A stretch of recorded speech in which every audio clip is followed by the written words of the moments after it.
matter your age or how many games in your life you've played witness to, there is something special about the celebration of your team reaching postseason baseball. Year after year of 162-game journeys brings everyone together for the moments of exhilaration and gut-wrenching setbacks. 4,037 days have passed since the last time your Phillies have clinched a postseason berth. It is time to ring the bell.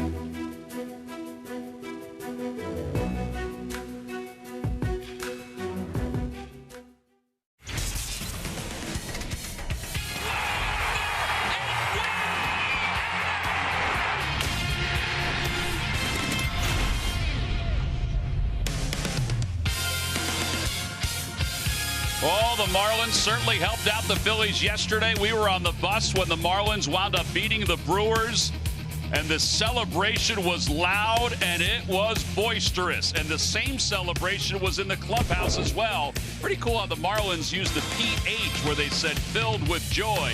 Well, the Phillies hope they're going to be filled with joy tonight here at Minute Maid Park as they get set to take on the Houston Astros, who have won 104 games on the year. So the standings look like this. The story is 1. The Phillies' magic number is 1. The Phillies are 1 game behind the San Diego Padres for the number 2 spot in the wild card. They could celebrate tonight. Fingers crossed that they will celebrate tonight. Hey, everybody, I'm Tom McCarthy along with Ruben Amaro Jr. So you were the general manager the last time the Phillies celebrated in this ballpark, but they did it about 3 weeks earlier than this with Roy Halladay out on the mound. There's some excitement you can tell from the fan base that's here, from the clubhouse, and even from the guy that's pitching here tonight, because there's a certain number that's been following him and a lot of other players. It's a really exciting time for everybody in this organization, and it's so nice to have Aaron Nola be on the mound right now. It's so fitting as far as I'm concerned, because you talk about the most regular season starts without a postseason appearance, and you see Aaron Nola right there towards the top. He and Zach Wheeler, and you'd love to have Aaron be on the mound to win this ball game and take this Phillies ball club to the playoffs. And we're taking a look at his debut. Look how young he looks. He looks like a really child. young. I mean, this is a very exciting time for the organization. He was one of our best first-round picks, and to have him debut the way he did, 6 great innings, basically just 1 run. Unfortunately, he did not get the W because it was a little bit of a harbinger. He didn't get a whole lot of support that day.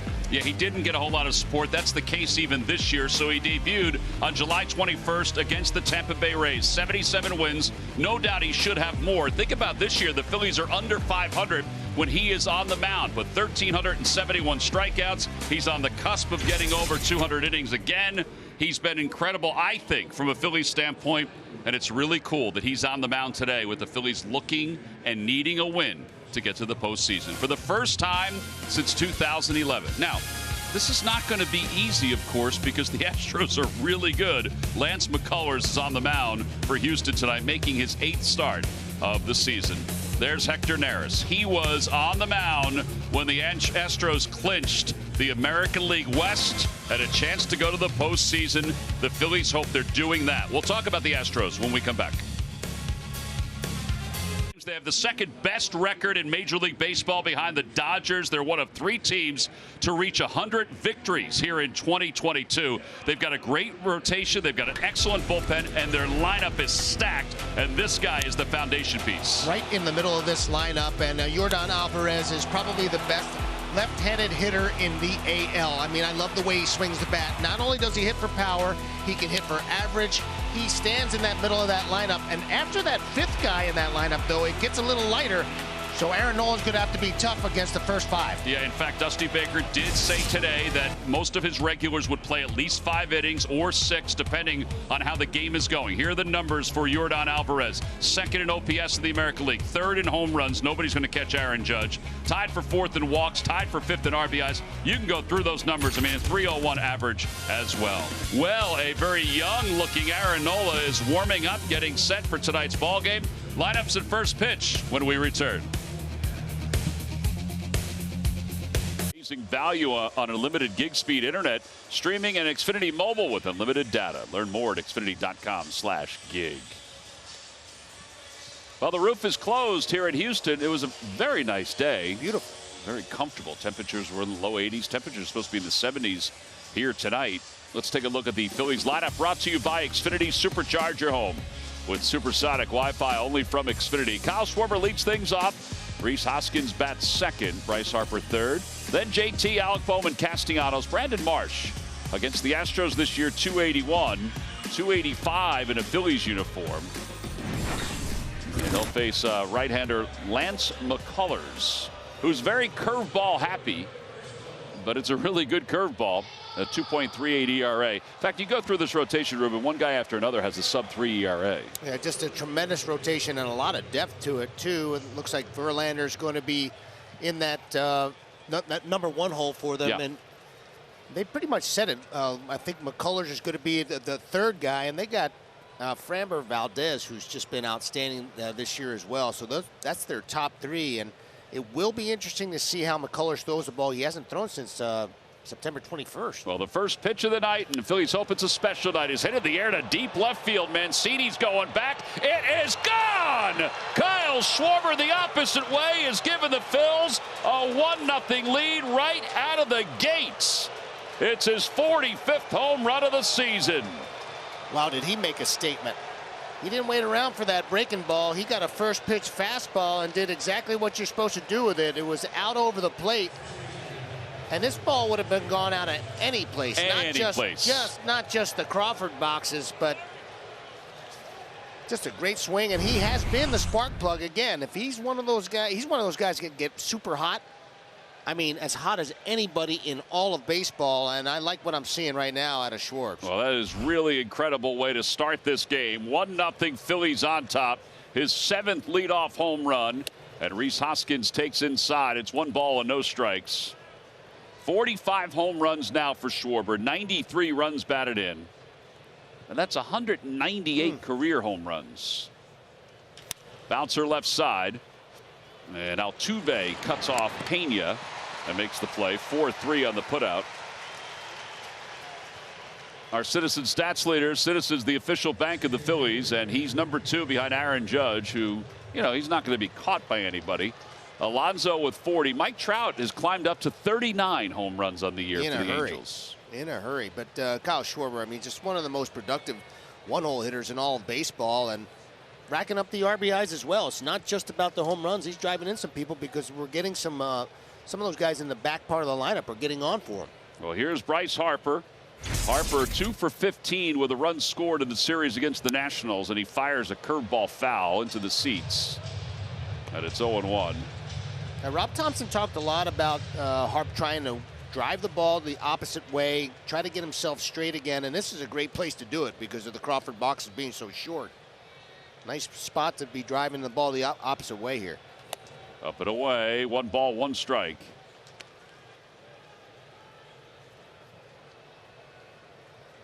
Harper's hitting 192 in the month of September. And he's no doubt frustrated by it, but if he can get hot this week and the Phillies can get into the postseason, what a weapon he will be.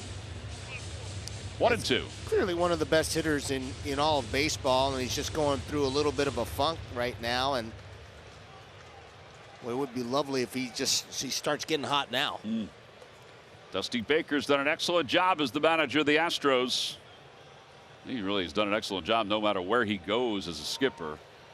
Now the 1-2 pitch. That one's hooked out to right.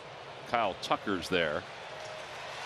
2 outs here in the first. Yeah, you mentioned Dusty Baker. I mean, he was the perfect guy for this franchise, especially after the troubles that they went through regarding that scandal. And he's been very steady. He knows how to win. He understands the players. He's actually one of the guys that I always wanted to play for, Tom. Never got an opportunity to do that. But if I was a free agent, that was the one guy I would have loved to have played for.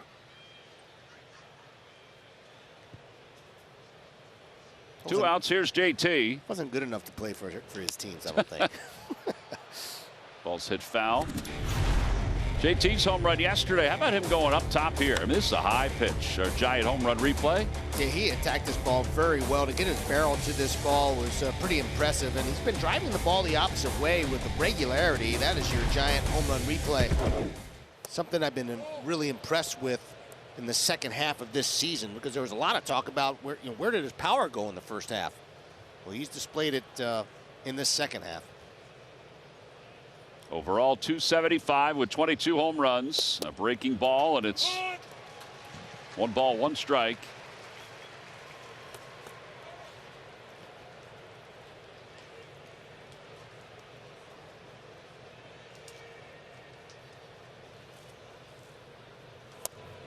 Bit outside. Maldonado tried to buy this one. Yeah, we talked about it before, but McCullers will throw a ton of breaking pitches. 27% curveballs, 25% sliders. He'll mix in some sinkers and changeups, a cutter from time to time, but he throws a lot of spinners up there and has had a lot of success doing it. That was a changeup that didn't come close to the plate. He was pulled from his start, his last start, because he was ill and hasn't started for about over 10 days. Ground ball toward the hole, and Pena can't get it. A base hit for JT. 6th hit of this road trip. One of the last 2 series for JT. Lance McCullers, StatCast powered by Google Cloud. A look at his pitches this year. He throws a ton of curveballs and sliders, as I said. He'll mix it up with that 5-pitch mix, and he's one of those guys that just is not afraid. He'll go right after the hitters, and I think that's what Dusty Baker likes the most about him, and one of the reasons why he's the 3rd guy in their rotation in the playoffs. Astros signed him to a contract extension, 5 years, $85 million. That'll take him through the 26th season. Here's Alec Boehm hitting .282 with 13 home runs. Had a pitch outside. McCullers on the IL for much of the season, and really didn't debut until August. And this is a guy who had serious forearm problems, and there was some question about whether or not it was going to be a Tommy John situation, but he rehabbed after getting hurt in the playoffs last year and returned just in time for them to make a run here. Real Muto leads off first. Breaking ball just a bit low. McCullers turned 29 yesterday. Maldonado was saying something to Larry Vanover, the crew chief. It's tough to miss him. He's really bright orange behind the plate. He sure is. There's Larry. He's not orange. Maldonado is, though. He sure is.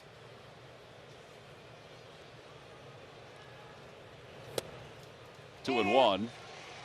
Well, McCullers won't miss. You can certainly see his target. That's a lot of orange. Yeah. They got their City Connect uniforms on. 2 balls, 1 strike to Alec Boehm, 2 for 17 in the series against the Nationals. Fouls that one back to our right. Again, steady diet of breaking balls. And that's really is his calling card. He will try to zip that fastball in with 2 strikes from time to time, but really tries to get that chase slider. He'd throw that slider and breaking ball for strikes early in the count, and then try to work off the plate to have guys swing over it later on in the count. JT goes, pitches outside, throw to second base, and he is out at second base. JT's not arguing, so that's the first time this year that JT, after 21 consecutive steals, is called out trying to steal by Martin Maldonado. Kyle Schwarber, though, the good news is he's given the Phillies a 1-0 lead, as he's done often this year. Towering home run to left. We'll head to the bottom of the first inning. And Aaron Nola out on the hill warming up, getting set to face the Astros. Let's look at the Astros lineup, brought to you by Xfinity. Supercharge your home with supersonic Wi-Fi, only from Xfinity. Jose Altuve will lead things off. Then Jeremy Pena. Whoa, what a find he's been as the rookie shortstop. Yordan Alvarez, though, he's the guy that you have to be careful of, because he's the power guy for the Astros. This season, his OPS is second best in Major League Baseball. And there's Aaron Nola. Nola under 500 with his win-loss record, but 32nd start, an ERA of 3.36. In his last start, he actually was throwing the ball very well, and then he had a very tough one inning that really kind of took the Phillies out of that game and unfortunately got the loss. But it's all about his fastball command, being able to move his four-seamer and his sinker to both sides of the plate. So here's Altuve to lead things off. He's having another stellar year, hitting .297 with 28 home runs at 57 RBIs, hitting .337 since the 1st of August.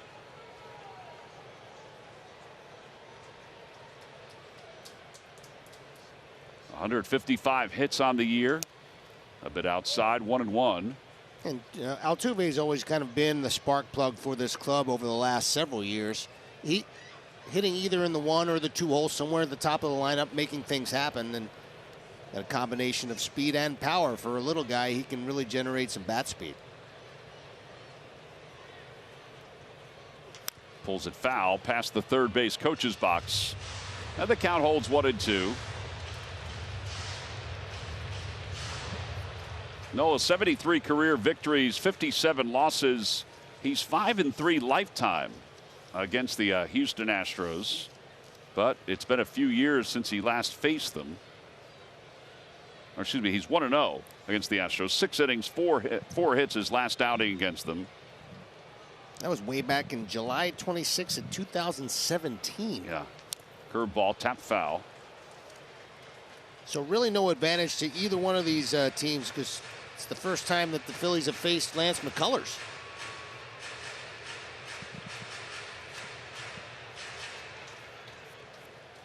Rob Thompson very calm today. Everybody kept saying, "How you doing? How you feeling today?" He said, "Why is everybody worried about how I'm feeling today?"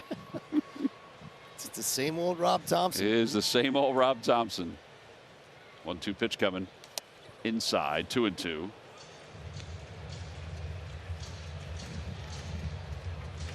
Say the same thing for Aaron Nola, just a calm, steady presence out there, and saw a little bit of emotion out of him. Yes, last time when he came out of the game, he was not very happy about that one inning. No. Hit to the right side. Segura's got a range to his left. Altuve's not really running, so they're able to throw him out. And there's one away.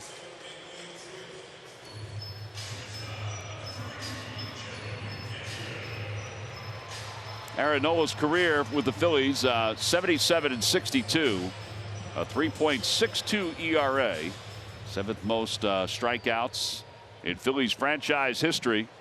I'm really impressed by that whip number, the 1.13. I mean, that's not allowing a whole lot of base runners on, and his ratios from strikeouts to walks has just been tremendous. Jeremy Pena, the batter, swing and a miss. It's 0-1. Well, on behalf of all the Phillies fans, we'd like to thank you for drafting him and not picking somebody else. Who else would you have picked? Conforto, somebody like that? Yeah, there were some pretty good bats. I mean, it was a great draft that year, and we had seen all of them. I mean, it was a very important draft for us, but I really felt the organization needed to develop some pitching, and he was going to be the quickest guy to the big leagues that we saw, who was going to still be available. I think Carlos Rodon was in that draft, and he was a guy who was going to move fast out of NC State. And he went earlier. And we just felt like Aaron was the right guy for the Philadelphia Phillies. 0-2 to Pena. Swing and a miss. He could not handle the curveball in this at-bat, so 2 outs here in the first. Well, it's clear they had a plan against Pena. They really decided to flip up some breaking balls, and this was a very good one, 0-2, and Pena no chance on that knuckle curve. And one of the things that really impressed me about Aaron Nola was how relaxed he was, even in really tight situations, even as an amateur. When he was pitching for Louisiana State University, I mean, you're pitching at SEC. It's big-time baseball, man. There's 15,000 people in the ballpark every day. Yordan Alvarez takes outside, just missed on the outer edge. Alvarez 301 with 37 home runs, 96 runs batted in on the year.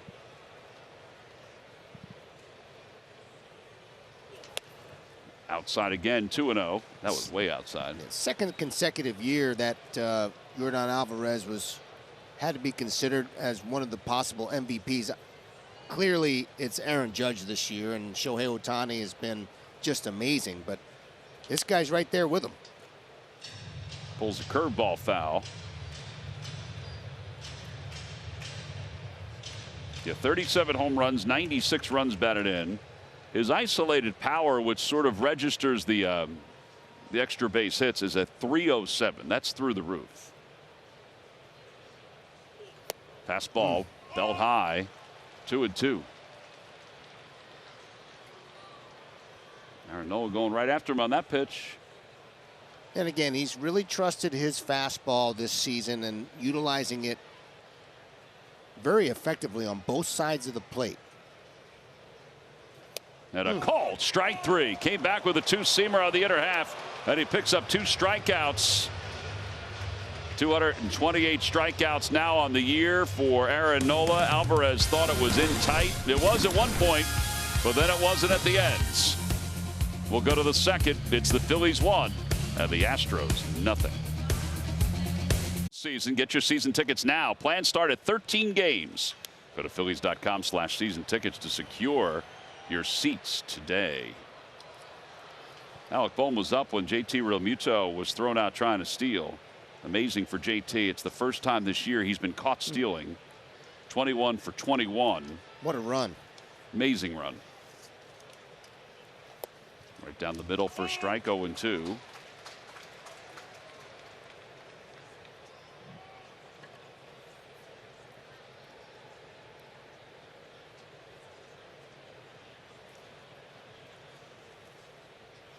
Over to third, charging is Bregman, and he quickly got to it and cut off the last hop, so he's able to throw out Bohm.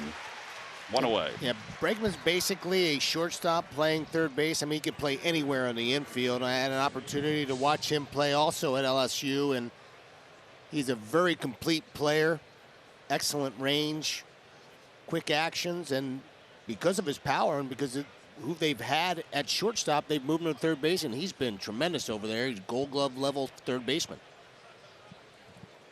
Now with one away, here's Castellanos. Castellanos, 7 games since he's returned from the IL, 6 for 21 with 1 RBI. An update from Milwaukee. Milwaukee had taken a 1-0 lead, but then Arizona tied it up. Cooper Hummel, solo home run. That one's pulled toward the left side under the glove of Bregman, picked up by Pena, and he zips the throw across the diamond impressively. 2 outs. Well, they certainly have not missed a beat with Carlos Correa being gone. This young man was waiting in the wings, and Pena has been very impressive. Another excellent athlete on the left side of that diamond, and that's the thing that Houston does extremely well. They catch the baseball. They can catch it all over the field, and he makes a beautiful play. Quick release. Perfect throw to Gurriel.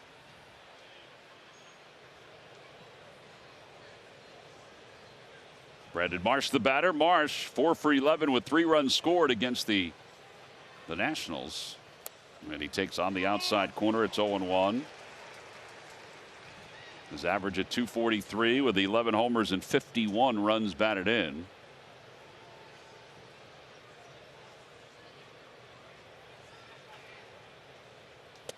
A little high, 1 ball, 1 strike. He homered in that series against the Nationals, and it was a bullet into the bullpen. In fact, he may not have been able to do it if it weren't for our own Rob Brooks, because when he arrived at the ballpark the other day, he had forgotten his wallet, so they wouldn't let him in. Really? The guard Googled him, and it said he was part of the Angels organization. So then Rob walked in and said, no, he's with us. He's a Philly. Now, I've got to say that we entered the same gate for all 3 days we were in D.C., and all we did was wave. That's right. And we just went in. Well, you're much more recognizable. I guess. You're big in D.C. 2-1 is low. 3-1. I told him that. I said, we just waved. Yeah, sometimes you just got to show them you know exactly what you're doing. Just roll right through. Mm-hmm. Pretty impressed by that, too. Well, my thought is you got that in your game, don't you? Yeah, yeah. My thought is that there's only one other person that looks like him, and he's Charlie Blackmon from the Rockies. So what did the guy think he was doing? 3-2. He's got a little Jason Worth working as well, right? Yeah, a little bit. Odds powered by PointsBet. Money line coming in tonight. Phillies at plus 105, Houston at 120, and then currently it's kind of flipped. Flip-flop. With that leadoff home run by Schwarber. 3 balls, 2 strikes to Marsh. And a breaking ball and a called strike 3. First strikeout for McCullers. He went backdoor with that one to Marsh, who had decent numbers against McCullers too, and the Astros will go to the bottom of the second. 1-0 Phils. Coverage 24/7 on NBCSportsPhiladelphia.com.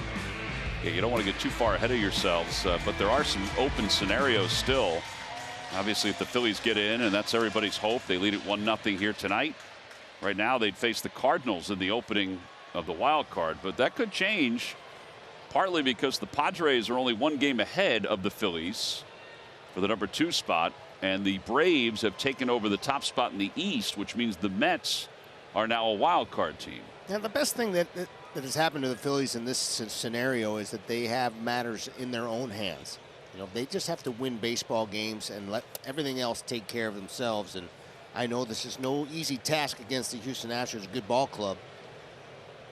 But that's the kind of position you want to be in when you get down to the nitty-gritty here towards the end of the season. 1 ball, no strikes. Nola facing Alex Bregman, his former college roommate.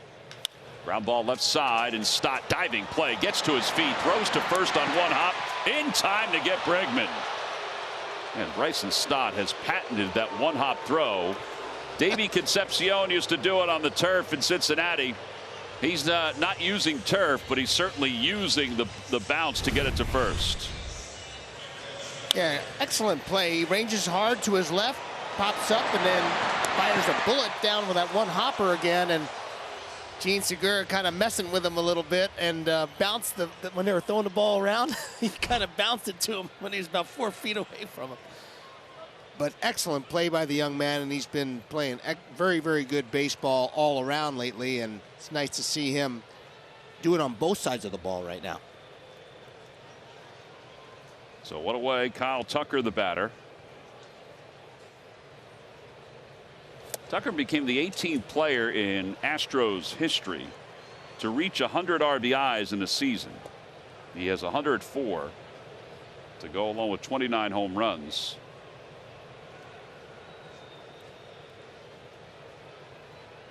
He had a long hitting streak back in August. He had a 17-game hitting streak. 1 ball, 1 strike. Got a chance to see this kid at Plant High School when he was getting ready to sign. A very strange swing, but one of those swings that his barrel stays in the zone a long time, giving him a huge margin for error as far as contact is concerned. Stott this time on the right side. Doesn't have to bounce it. 2 outs.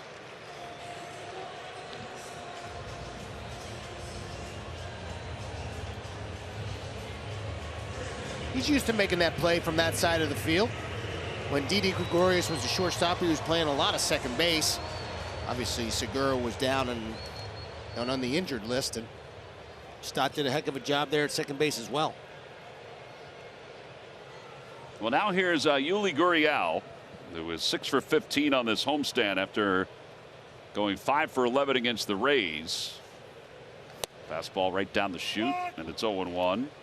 Has not been a typical Yuli Gurriel season.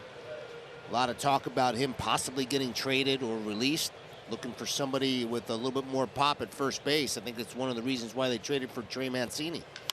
That one's out to left center field. On the run is Marsh. He got an excellent jump, plenty of room out there, and he makes the catch. That's 7 pitches, so 21 pitches through 2 for Aaron Nola. We'll go to the third. Phillies up 1-0. Pitch-by-pitch features, select live broadcast coverage, and more. You won't miss a beat. Download the MLB app today. Top of the third inning. And Gene Segura will lead it off.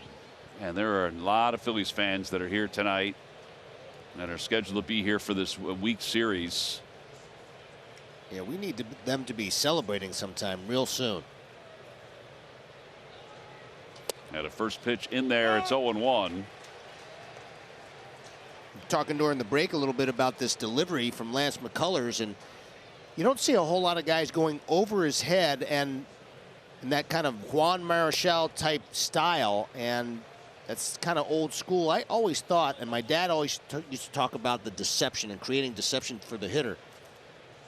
It's one of the things that really, I mean, you start looking at all the movement that a pitcher has, and it kind of messes with you. It's tough to pick up that release point when a guy has got that kind of movement. Remember Paul Bird doing it? That was one of the guys that went over his head as well. He used to drop down a little bit, but I think that creates a lot of difficulty when you're trying to concentrate on the release point. Swing at a foul, and it remains 1-2. Yeah, then he throws in what he did a couple pitches ago where he didn't go over the top. So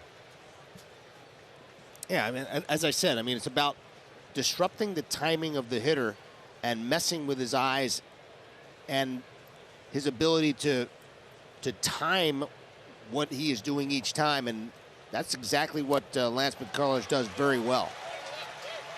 And Segura, it looks like, is down on strikes. Yep, they're going to throw it around. Gene says that the ball was in the dirt. And here comes the first base umpire, Dan Bellino. He's a lawyer, so he's objecting. Well, he's telling Larry Vanover that the ball did hit the dirt. No, it didn't. It did not. No, it didn't. It surely did not.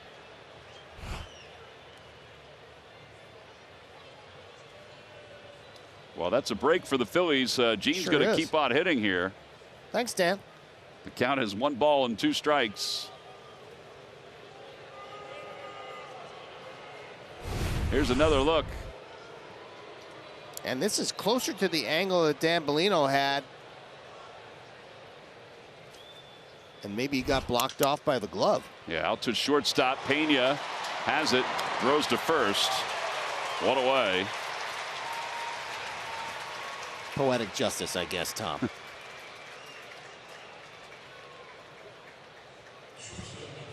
And now Bryson Stott coming up.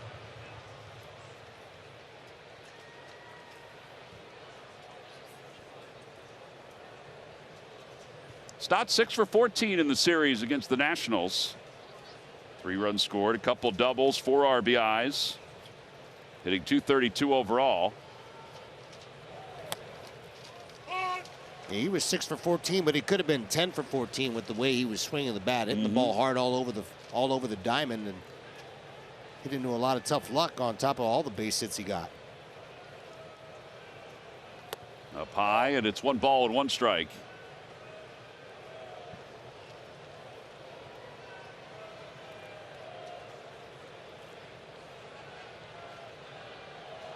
See the infielders, the way they're set up. Ball is tapped to the right of the mound. McCullers can't get it. Gurriel does. McCullers covers. That was almost an outstanding play, but Stott runs so well, it's hard to get him. It'll be an infield hit. Yeah, as I said before, they have excellent fielders all over the diamond, and Yuli Gurriel makes a very athletic play. He doesn't run all that well, but look at the quick release here. That was a perfect strike to Lance McCullers. Bryson Stott was busting it. It was close.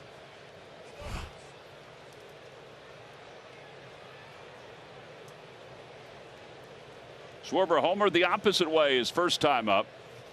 On the first pitch of the night, his 7th leadoff home run of the year. 45 home runs now. Pulls that one foul past Paco's feet. And it's 0-1. Well, here's that home run. I mean, it was a shot. Yeah, this is a fastball that was supposed to be in. He did not get it in enough, and Kyle Schwarber crushes it to left field, and I think he chipped some concrete out there. He may have. during BP today. I mean, the signs out there, they echo when you hit them, and there were a lot of guys hitting them. Off the outside corner, 1-1.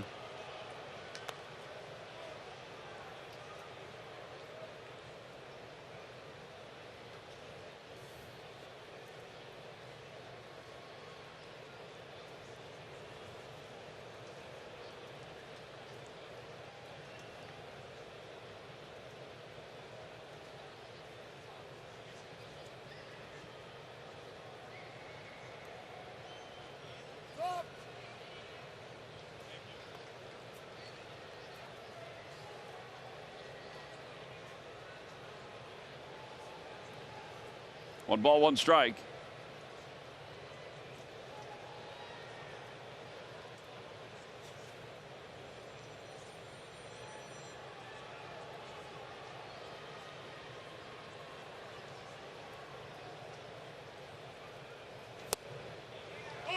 Threw him a slider, and it's 1-2.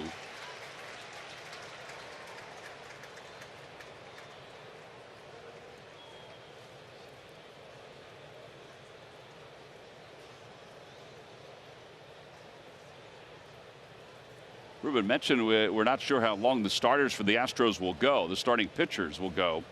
Dusty Baker clarified some remarks he made the other day today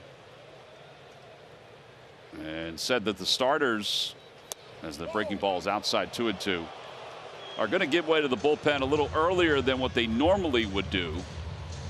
So it's not that he doesn't want to win the games, but he said he's preparing for the playoffs. I mean, they already know that they're not in the wild card round. They're going to go to the division series. And he said the starters in the lineup will get 2, maybe 3 at-bats, depending on how the game is. And a 2-2 is low, 3-2 with 1 out. I did have an opportunity to talk to Dusty about that. He wants to keep his players ready, but he also wants to keep, the integrity of the game intact. I mean, this is a situation where things have not been decided yet. But he also has to take care of his team and make sure that that nobody gets hurt. He wants to make sure they're prepared for their playoff run.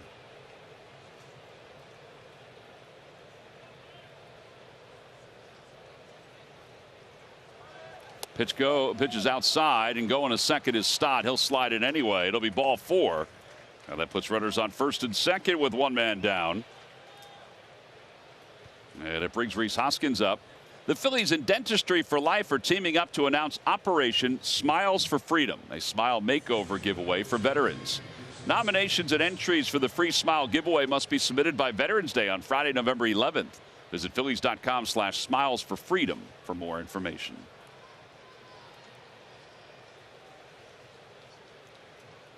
So with 1 man down, Rhys Hoskins, the hitter, he grounded out his first time up.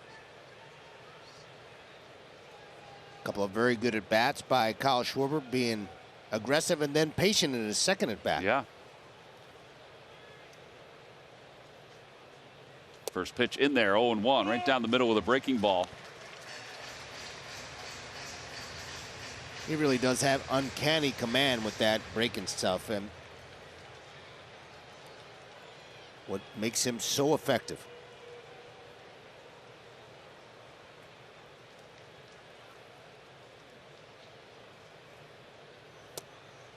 Just a bit inside.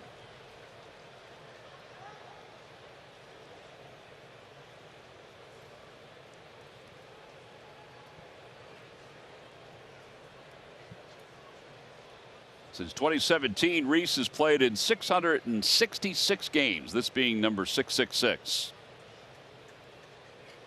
He has seen some rough years for the Phillies, just as the fans have over the last 11. 1 ball and 1 strike.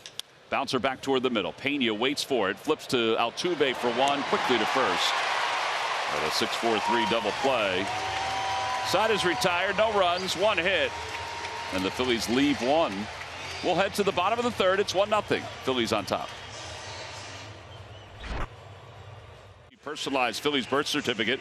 Specialty Fanavision birth announcement photo. Phillies monthly milestone blanket and more. Make your little one a fan for life. Join now at Phillies.com/kids club. I hope that baby wasn't eating too much before that. She's bouncing up pretty aggressively. Well, beautiful baby, though. Waited a half hour, just like when you go into a pool. Here's Aaron Nola, who's got 2 scoreless innings so far, 21 pitches. And he'll face Trey Mancini, Jake Myers, and Martin Maldonado. The bottom third of the order for the Astros. As I said before, I mean, after you get past the Kyle Tucker, you start looking at the OPS numbers, and they dip well below 700 for those last 4 guys. But there's still some danger in that bat, especially with this guy in Trey Mancini. I think that they thought that they were going to get a little bit more thunder out of him because he had so many good years over there in Baltimore.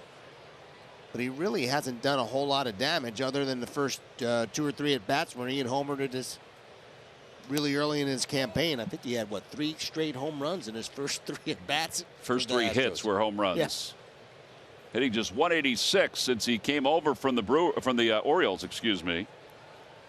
8 home runs overall with the Astros. That one's out toward right center field. It's not deep. Castellanos on the run, makes the catch. And 1 away. And Casty not usually known for his range, but he gets a heck of a jump on this ball and tracks it down. Well, off the bat, I thought it was going to drop in fairly easily and had a good beat on it and made a nice play. A lot of room out there. 370 into the power alleys in right center field, 399 and 366 in left center. You can get away with a less mobile left fielder because there's not a lot of room out there, but the rest of the ballpark's pretty spacious. Well, it's good to have a quick center fielder like Brandon Marsh. 2 outs. Phillies baseball is brought to you by your local Delaware Valley Honda dealers. Hurry to your local Del Val Honda dealer or visit DelValHondaDealers.com.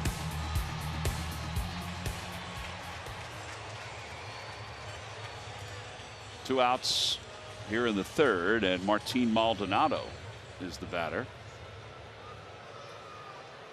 Brandon Marsh's overall game, I think I'm seeing a lot of confidence every single game in him, both offensively and defensively. He tracked that ball in left center down very well.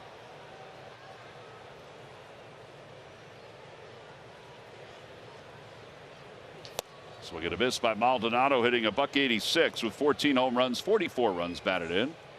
Well, there's no question he's not there for his offense. He's one of the better defensive catchers, if not the best defensive catcher in the American League. Saw a little bit of that with that throw out of JT Realmuto earlier. Still though, 14 home runs. Yeah, again, they've got some danger in the bat. I mean, it's not like you can flip, fastballs down the middle. He'll hit a mistake.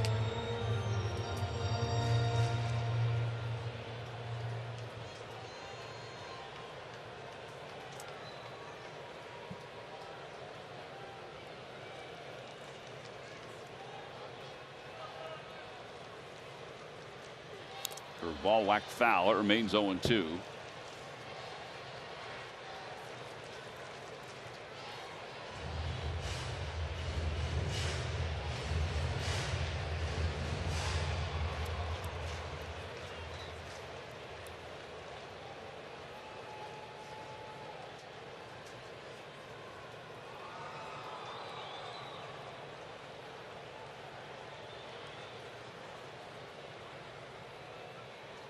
And a fastball called strike 3. Third strikeout for Aaron Nola. 9 up, 9 down. 8 pitches for Aaron. We'll go to the 4th. It's 1-0 Phils.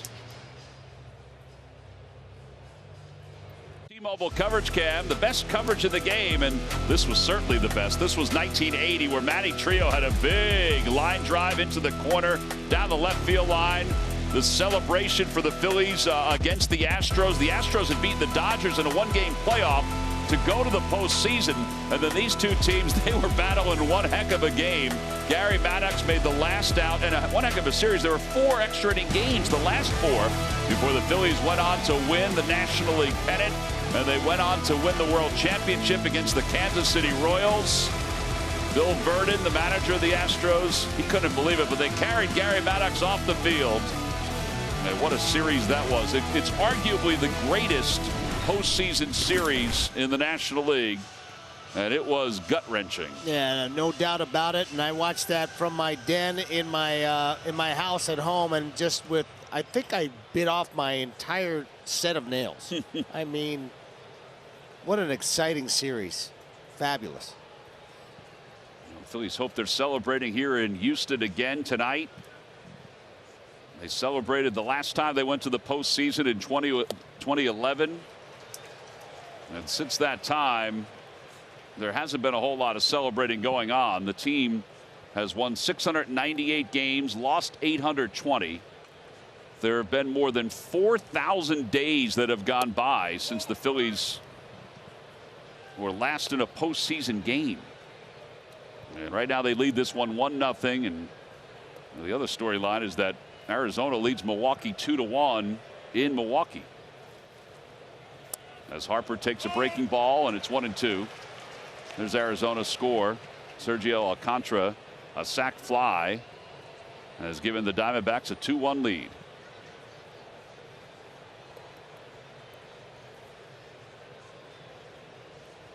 One ball, two strikes. Fouled away. That's a high breaking ball that when Bryce Harper's going well, he crushes that ball to left center field or to center field. He's just off timing wise, just a tick right now, and he's just trying to find that rhythm.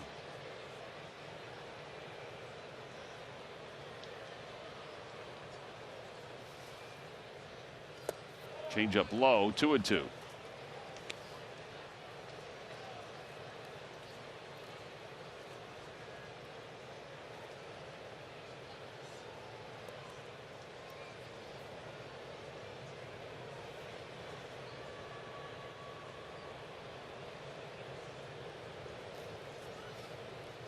Bounced foul. It remains 2 balls, 2 strikes.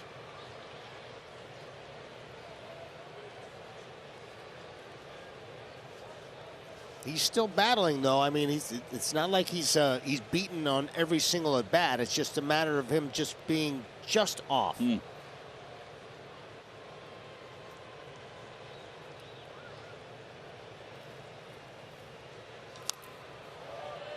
Color's throwing him one breaking ball after another. He's using the slider a lot in this at bat. Next pitch will be number 8 in this at bat.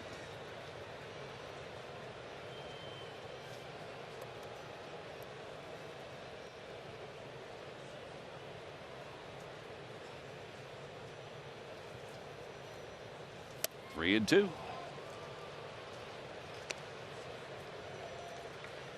And McCullers can throw any pitch at any time. We've seen him throw 3-2 breaking balls, change-ups. He'll mix in the whole bag, so you have to have sort of the same approach 2-2 as you do 3-2. And that one's lined out toward right center field. On the run is Myers. He won't get it. He'll field it on one hop. And Harper puts the brakes on after a leadoff single, winning the battle here in the 4th inning. And it brings JT up. Yeah, you said it, Tom. He won this battle. He fought off a bunch of different pitches and finally gets another little slider and stays right on it. Drives it into right center field. And he makes a very good decision of not trying to take second base here as the ball was cut off, and Phil's got some action. Let's push him around. Yeah, JT singled his first time up. This is game number 1004 for JT Realmuto without an opportunity to go to the postseason. He and Gene Segura are at the top of the list among major leaguers who have not appeared in a postseason game. Gene is number 1 in 1,326 games. JT 1,004. Yeah, Rob Thompson talked about it. I mean, these guys are chomping at the bit to try to get there, and it would certainly mean a lot to those guys. 1 ball and no strikes.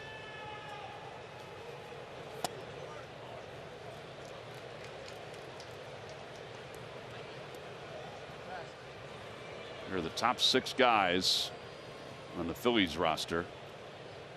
And then you peel down even more. Zach Wheeler at 195 games. And those are games that they've actually played in. Obviously, Aaron Nola's tenure as far as how many major league service time he's had is a little different. 6-4-3 double play, second double play of the night for the Astros. There are 2 outs here in the 4th.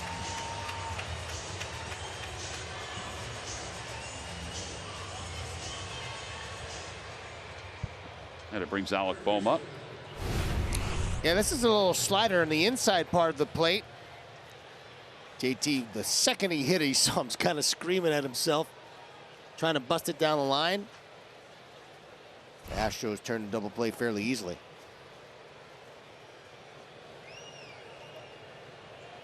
Alec grounded out to third his first time up, but a fine play by Bregman.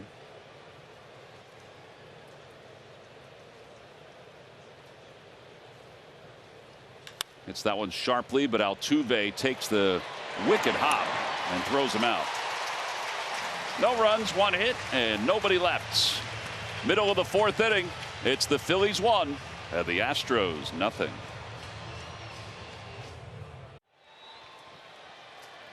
This RAV4 inning is brought to you by Toyota. Visit Toyota.com to find your 2022 RAV4 Toyota today. Toyota, let's go Phils. We begin the 4th inning. Aaron Nola. They've got an errant baseball in left center field, Tom. Somebody didn't make a catch. Marshy threw a perfect strike to that person. They couldn't squeeze it up there in those boxes. Yeah, they also lost their hat. All right, we'll get it back to him. Jose Altuve will lead it off. He grounded out his first time up. First time through the order, Aaron has struck out 3. He's gotten 3 ground outs, and he's gotten 3 fly ball outs.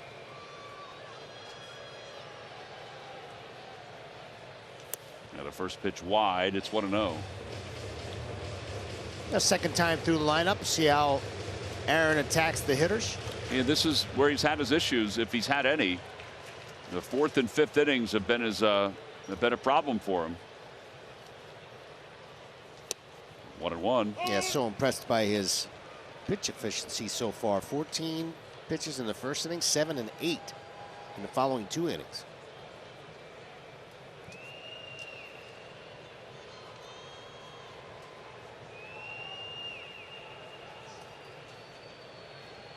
One and 2.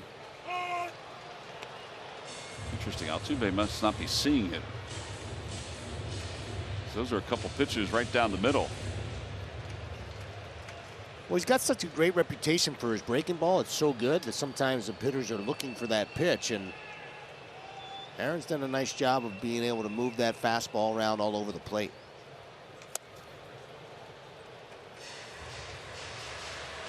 He threw a cutter there, which is a pitch that over the last maybe 4 or 5 starts, he's starting to use a little bit more efficiently as well.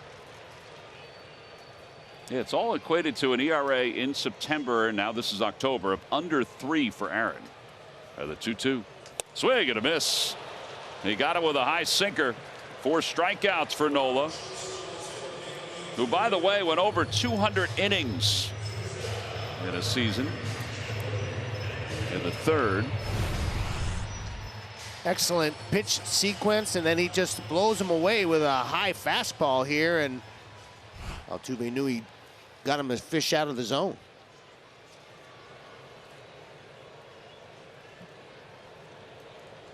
Jeremy Pena, the batter. He struck out his first time up. He is second among rookies in home runs, 4th in hits. The Astros are 41-6 when he bats second in the lineup. Michael Brantley, who's on the injured list, and Gurriel, they've also batted second for the Astros. Yeah, Michael Brantley's not a young man, but still can swing the bat, and he wants to continue to play. He's had his injury issues.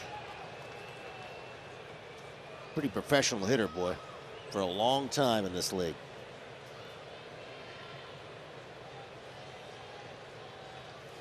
Here's the 0-2 pitch. Swing and a miss. He threw him a changeup. He hasn't been able to catch up to the soft stuff from Aaron in 2 at-bats. That's 5 strikeouts.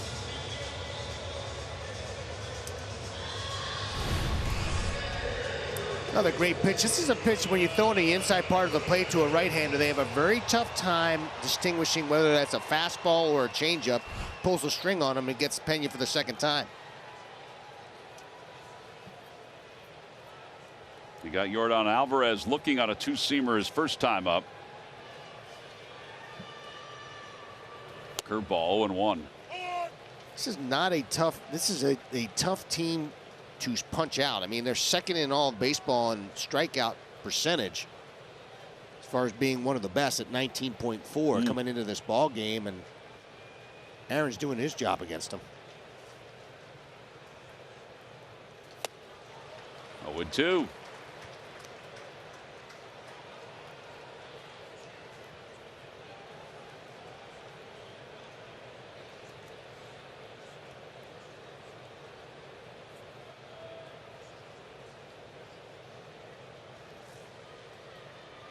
Swing and a miss. He just struck out the side.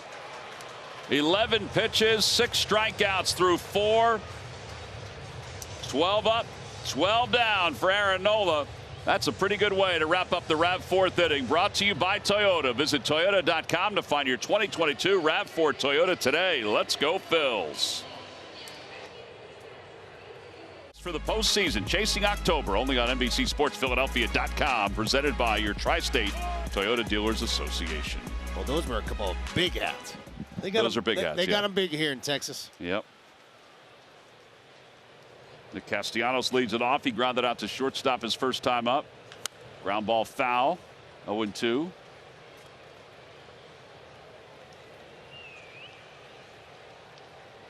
That's more like a 40-gallon hat, I think. I don't know how that would work on the range.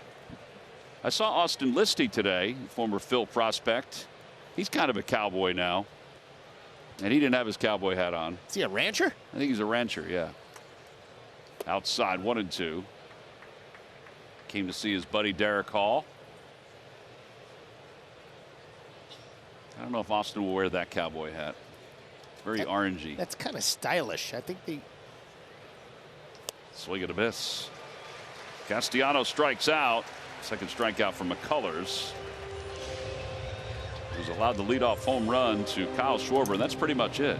Yeah, he certainly has settled in, and that breaking ball is working for him. And wasn't a bad idea for Kyle to jump on that first fastball, because McCullers been spinning that slider and that breaking ball to perfection.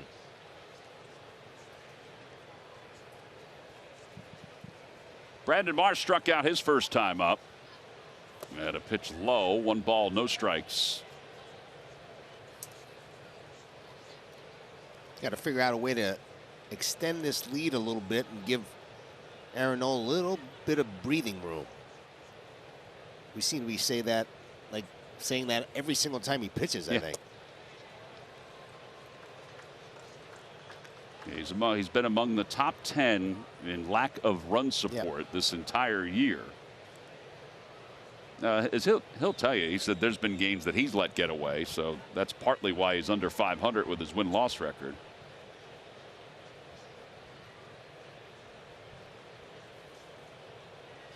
Two 0 pitches floated out to right field, a base hit for Marsh. He'll take a turnaround first, hold up there, so 1-out single. And Gene Segura coming up.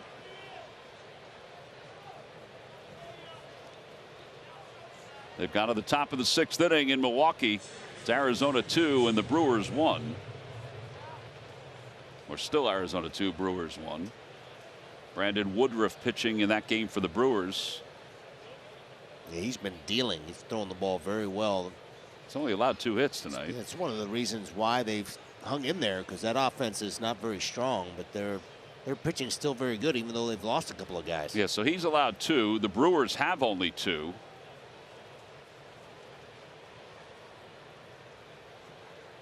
Tommy Henry pitching for the Diamondbacks. Segura fouls the first one away. It's 0-1.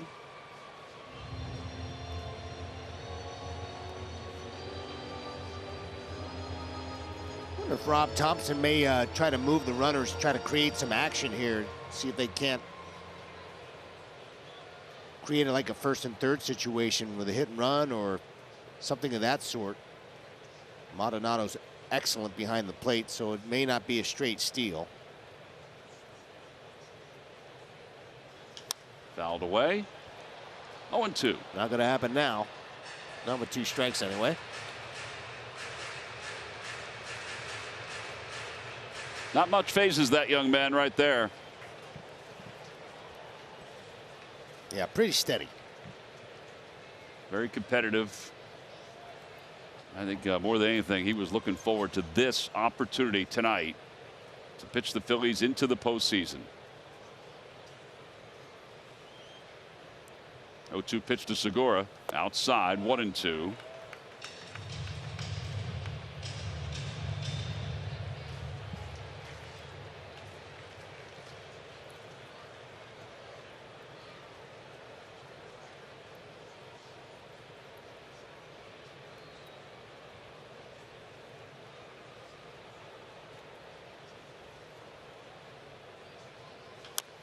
Bounced up the third base line, foul.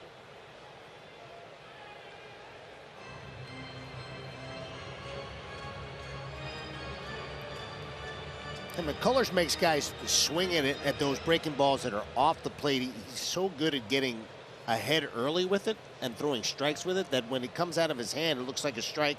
Even when it is in a 2-strike situation, just makes people fish.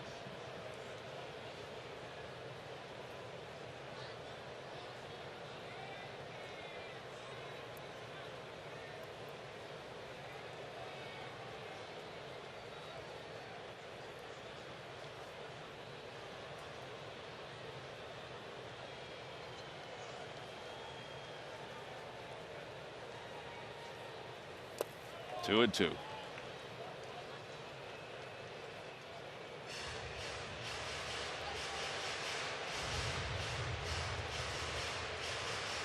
A couple of pretty good takes by Gene, laying off that changeup there.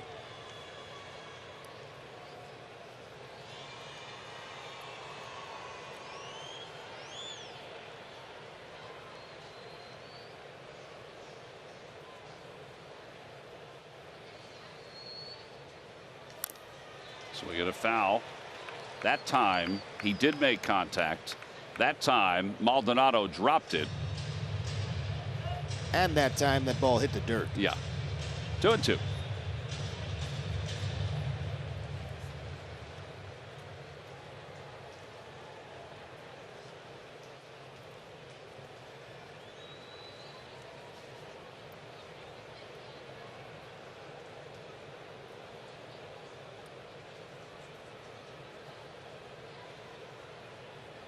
Whoa. My goodness. Whoa, whoa, whoa. That was an errant fastball, and it's 3-2. That was scary. I mean, that ball ran right over his head, I think. He stands so close to the plate, and oof. Well, Gene likes to stay in there, especially on breaking stuff, so that's why that happens a lot to him. Got to believe the runner's going to be moving here. Marsh does go. Pitch is popped up. Way up there, so Marsh has time to turn and go. And Bregman dropped it. He was trying to get cute with it. He does get the runner at second base. He saw that Segura wasn't running, and Gene needs to run. And because of that, he thought about letting it bounce and then try to turn the double play, and then thought better of it, but couldn't get his bearings. But he does get the lead runner. Well, you're right about him trying to be a little too cute, but Gene does need to run down the line. There's no question about it. He pops this ball up, and Bregman's watching him the whole time, and then last minute he sees that Gene finally breaks to first base, and he just drops it, but he does get the lead runner. Kind of a risky play, and you wanted to make sure that Gene's got to make sure he runs down the line.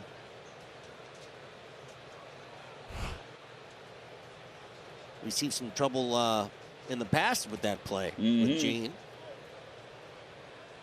All right, so 2 outs. And here's Bryson Stott. Breaking ball low. I would imagine that Rob Thompson will address that when he comes into the bench. Yeah, and he doesn't wait. And Rob talked about it today. He'll get after it. He makes sure he does it almost immediately.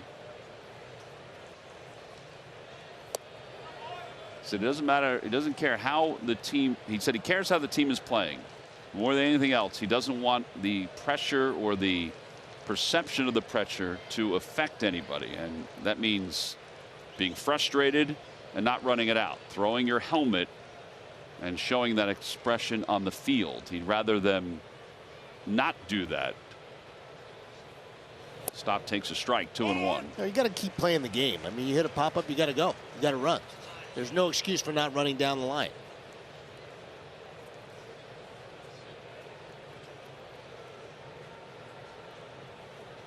And I really don't think the players want to be embarrassed. And in that case, that could have been very embarrassing to Gene Segura had they turned a double play there. 2-2. No doubt.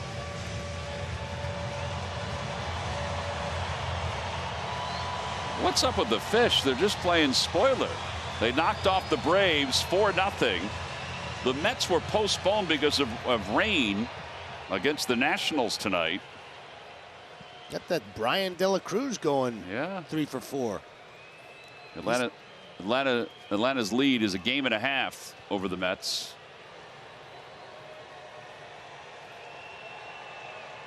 Two pitch coming. Hit the other way. That's a fair ball down the left field line off the little half wall. Not a lot of room out there, so the runners will go to second and third with 2 men down, and that doubles the 19th of the year for Stott. Well, he really has been swinging the bat well and hit a lot of balls to the left side of the field. It's something that he was doing in spring training with regularity. He got away from it a little bit in the early part of the season, and now he's back to doing it again. Beautiful piece of hitting. Drives the ball just inside the line. Wish that it didn't have that kind of a carom. I wish it would have slid down that line, and then Gene would probably have scored, but carom's off there, and Mancini gets it in easily, and now it's second and third with 2 outs. Need another 2-out knock here. Bregman just said something to Segura as he went over to him after that play earlier. Probably tell him, you better run down the line, or I'm going to double you up. All right, so Schwarber now 45 home runs, tied for 6th in franchise history. Mike Schmidt, Ryan Howard, 37 of those home runs has come as the leadoff batter. Only Alfonso Soriano and George Springer have had more home runs as leadoff hitters. Thanks to our buddy Corey Seidman for that note. Schwarber lifts it in the air to left. Mancini ventures back, now comes in, makes the catch. The inning is over. Phillies leave a couple in scoring position. No runs, 2 hits, 2 men left. Rob Thompson's Phils go to the bottom of the 5th up 1-0. On backstage with Burgoyne or Brazier. That includes the Charlie Manuel one where he tells the Pelican story, which is absolutely hysterical. Phil's utility man Nick Maton is on that. So is 80 world champion Marty Bystrom. Visit Phillies.com/podcast for more information. All right, Aaron Nola going to work here. He's thrown just 40 pitches. McCullers is at 80 pitches for the Astros. And Alex Bregman, his former college roommate. You know, Aaron's kind of chill, very low key. He said Bregman was a great roommate. He said we would just be relaxing and he would put the music way up. Said a little energy in him. They played 2 years together at LSU. He's not nearly as chill no. as Aaron is. Yeah, the first pitch for Nola to Bregman is a fastball a bit low, according to the home plate umpire Larry Vanover, and it's 1-0.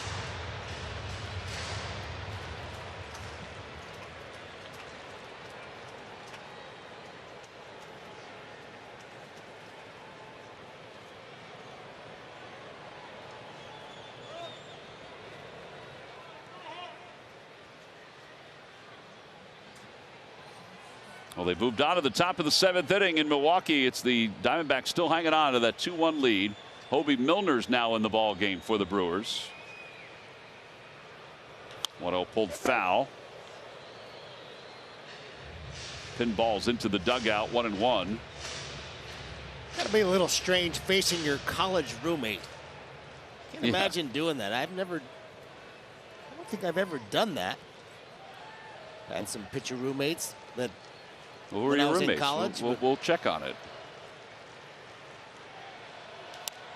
Popped up left side.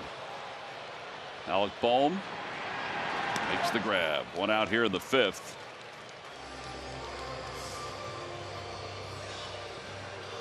Odds powered by PointsBet to win the World Series. We've been monitoring it the entire year. The Astros are second to the Dodgers. The Braves have jumped over the Mets,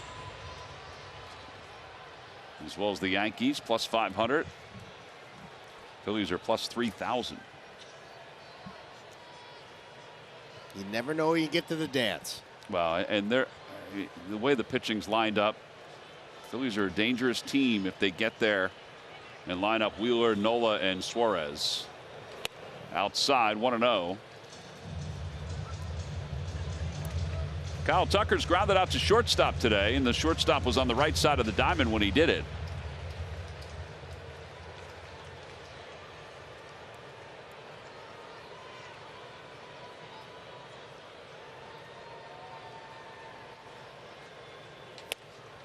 Swinging a foul tip, 1-1. Interesting story about Kyle Tucker is that there was a time when they weren't sure whether this guy was going to really was committed to being a good major league player, and there was a lot of talk about the possibility of him as he was coming up, that he might get traded. But he's certainly become kind of a mainstay here for the Astros. I tell you, his back foot fidgets around an awful lot in the box. He's got kind of a funky stroke. I mean, you start talking about some of the guys with some different types of swings.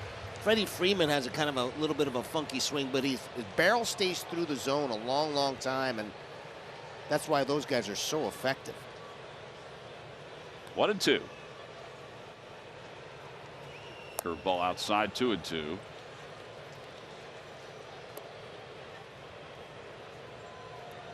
Aaron trying to join the likes of Mike Williams, Jamie Moyer on 2 occasions, Pedro Martinez, Cole Hamels, and Roy Halladay.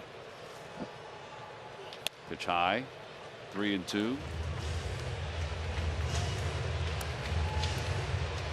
Those were the starting pitchers that were on the mounds on the last 6 occasions.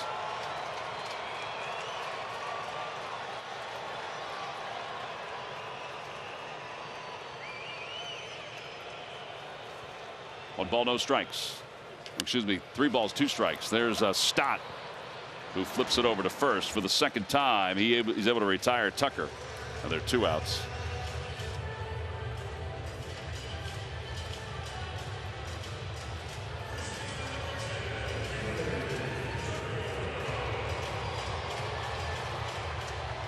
A nice job by Aaron Nola of getting back into that count. He was struggling a little bit with his release point on a couple of those pitches, and he pulled down that last breaking ball to get Kyle Tucker.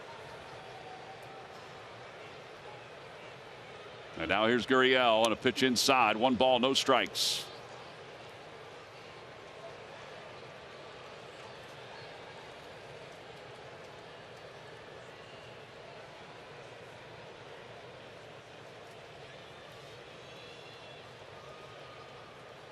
Swing and a miss. 1 ball, 1 strike.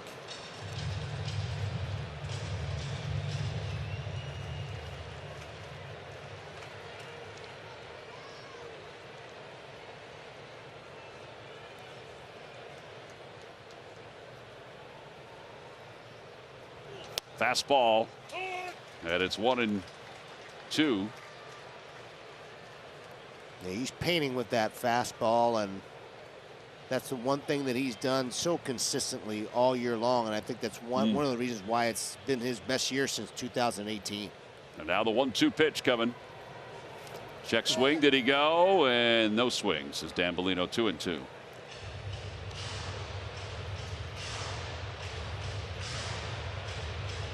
the way the wild card has been these last couple times the Phillies have clinched as we watch this swing. Yeah, he held up. He held up. They were able to clinch a playoff spot early, and then in 10 they won the division behind Roy Halladay. That ball smoked foul. 14 they clinched here in Houston behind Doc. Doc was unbelievable that night. 7 hits, no runs, 9 innings. Aaron Nola's trying to join that list of guys who started a clinching game for the Phils, a playoff clinching game.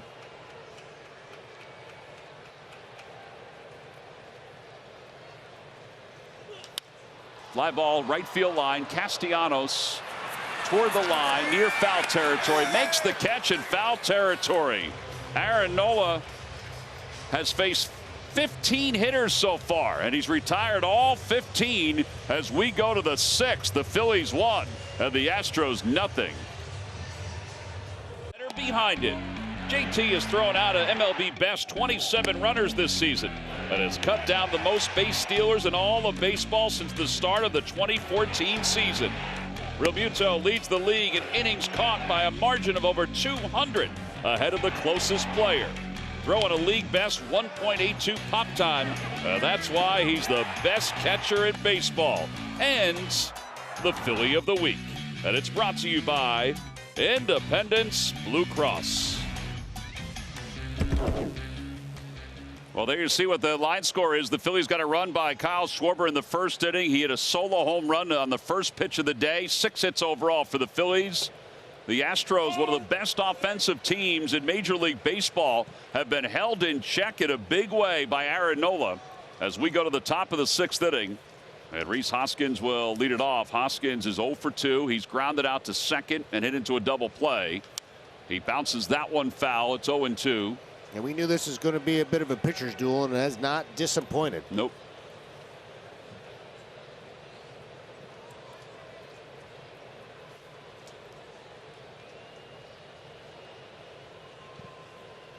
Now the 0-2 pitch to Hoskins. Hit in the air down the right field line. Slicing toward foul territory and out of play.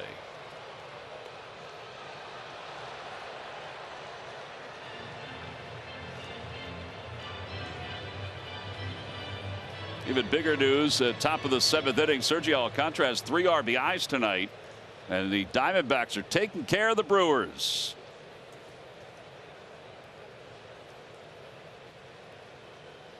And now the 0-2 pitch coming to Hoskins. Swing and a miss. Down on strike. 6 strikeouts for McCullers. This may wind up being McCullers' last inning because Jose Urquidy is warming up in the bullpen for the Astros. And here's Bryce Harper. Yeah, Phillies just haven't been able to solve that breaking ball, and he keeps spinning it up there. I don't blame him. Keep going to that well until they show him that they can handle that pitch. Yeah, he's thrown 85 pitches. Nola's thrown only 55 pitches. And he has not allowed a base runner, Aaron, tonight. Bryce Harper, the batter, inside, 1-0.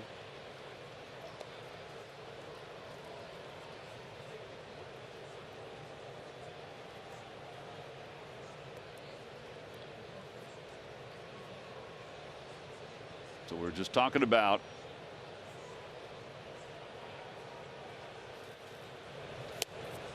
on the outside corner. It's 1-1.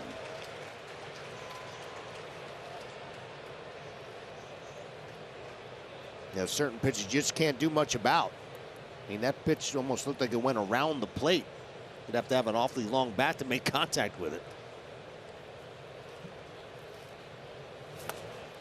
1-2.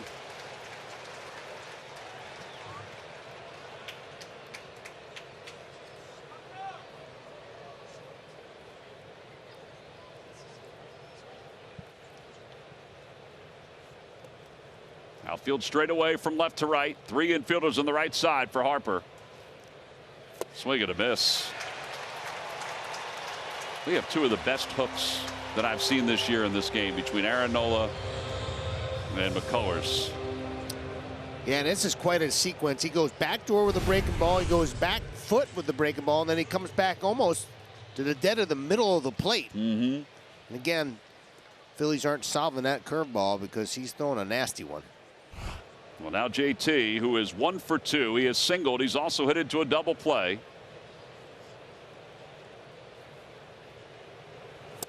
And the first pitch just a bit low.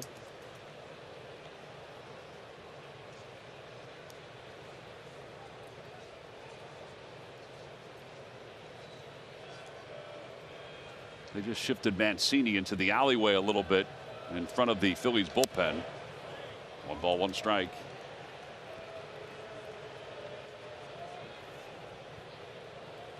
Somebody asked today, do you want to catch the Brewers game?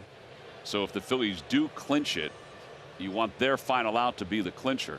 I said, I just want them to get into the postseason. It doesn't matter how it happens. It really doesn't. Outside 2-1. I mean, you'd rather be earning it and not necessarily backing into it. But no doubt. But still, you it's want hard to just win. get in. Yeah, it's hard to win. It's just like, who do you want to play? I don't care. You just want to get in and play somebody. Swing and a miss, 2-2. I mean, it's been 11 trips around the sun since the Phillies last made it to the postseason. They don't want to go around another trip. 2 balls, 2 strikes to JT.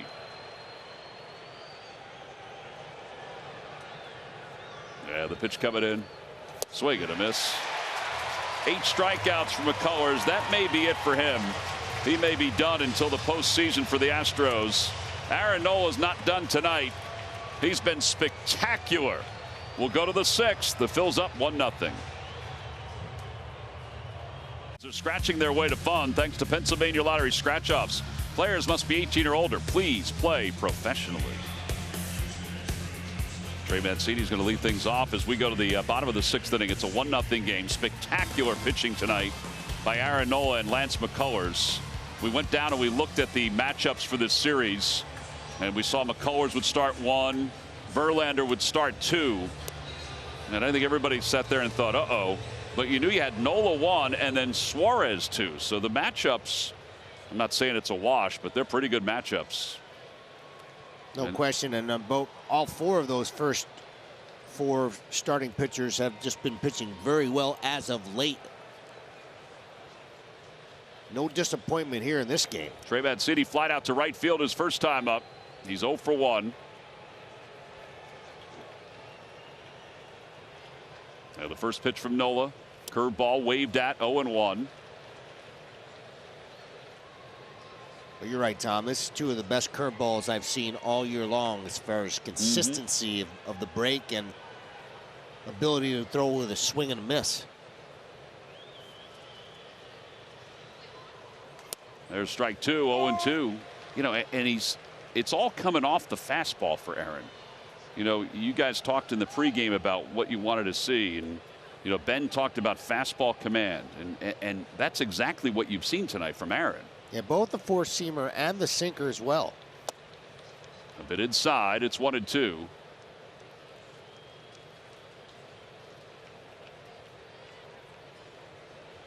I think that was like a concerted effort to something that he really wanted to do this in spring training, especially, is be able to establish that fastball command again. The ball's popped up foul out of play. You just saw his pitch distribution. It's basically fastball, curveball tonight, and then every once in a while the changeup and the cutter pay a visit.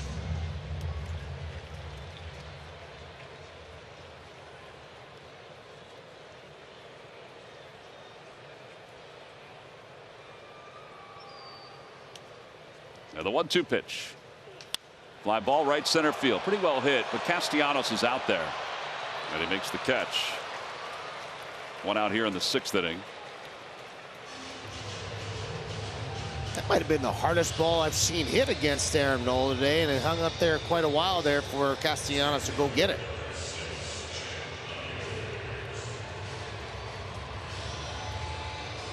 All right, so Jake Myers flied out to center his first time up.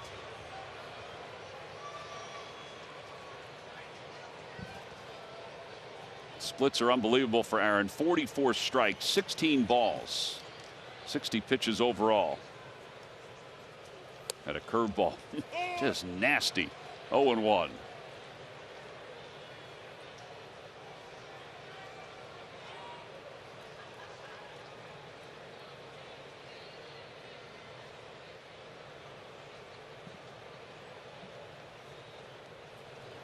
One and one.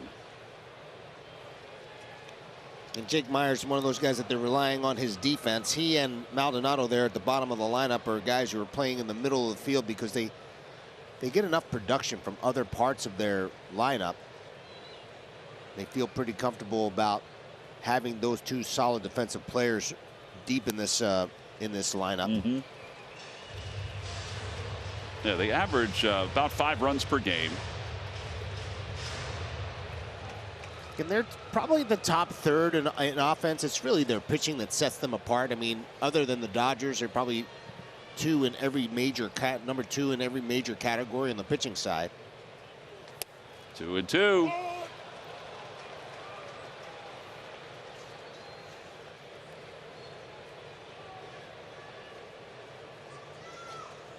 In fact, overall, as far as opposing batting average, ERA, and WHIP coming into this game, they're number 2 across the board.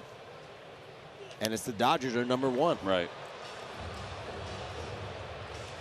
Shazam, they're the best teams in baseball right now.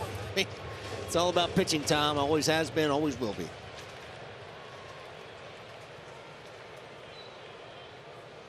2-2 to Myers. Shoulder issue earlier this year for Myers. 3-2.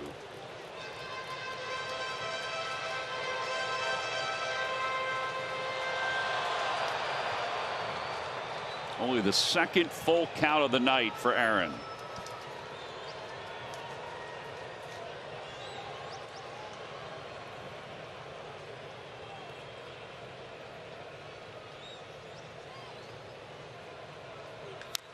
That one hit off his foot, foul.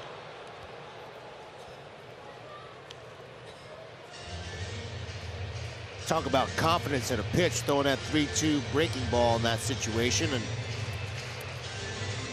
I love it.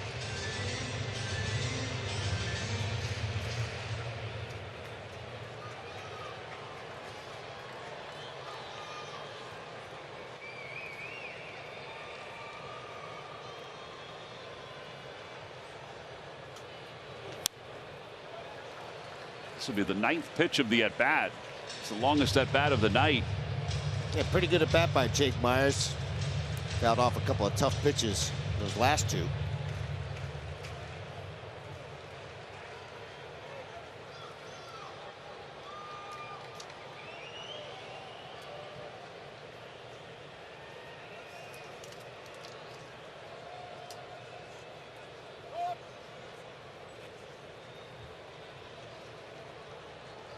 See if he comes back with that curveball again. And he's been able to command both pitches really well, and see what JT and Aaron want to hook up with here. And now the 3-2 pitch. And a called strike 3. What a thing of beauty. 7 strikeouts for Aaron Nola. And such a rhythm going here tonight. Yeah, terrific pitch here. He's been painting that fastball pretty much all night long. That's exactly what he does on this 3-2 pitch to Jake Myers, and gets his 7th punchy. So now 2 away. Martin Maldonado, who struck out looking his first time up.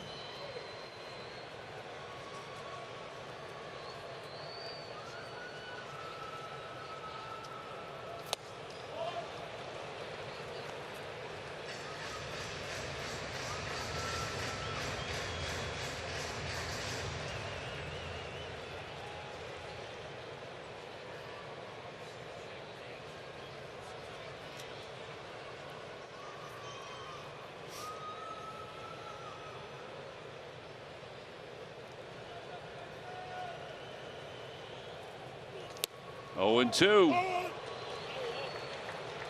Broke out the changeup cutter combination. He's been throwing curveballs and fastballs, and the Maldonado goes changeup cutter. He's got it all working.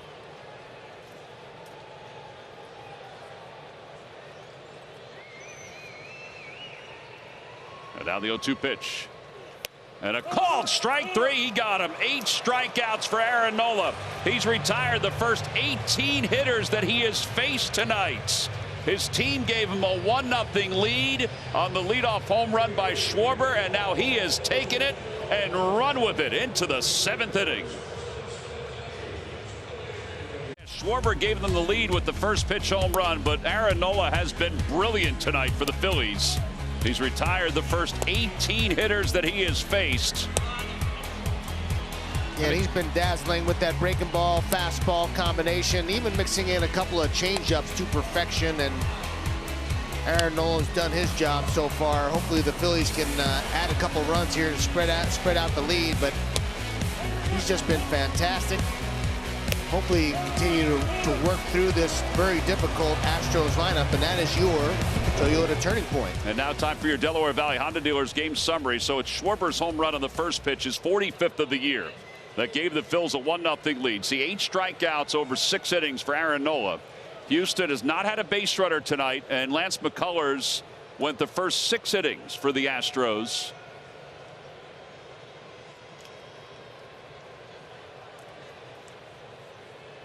And Alec Bohm on the first pitch takes a swing and a miss, and the count is 0-1. So Urquidy is going to take over. This guy has had himself a solid season. 13-8, a 3.88 ERA. Dubon is in at shortstop. Aledmys Diaz is in at second base. Christian Vasquez is catching now. And David Hensley is over at third. So Dusty Baker, true to his word, has allowed his starters to go the first 2 times through. Breaking ball outside.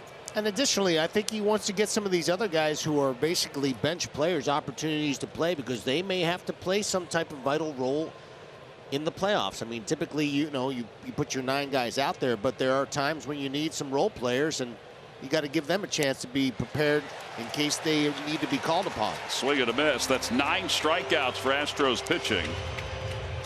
Now, you talked about Urquidy. I mean, this is a guy who's 13-8. 28 games started with 3.88 ERA. I mean, he does give up a home run, and that's probably his big bugaboo, but this guy's had a heck of a season. 1.16 whip. And they've now informed him that he is going into the bullpen for the playoffs, so they're preparing him to do just that. Let me correct that. 6 strikeouts tonight for Astros pitching.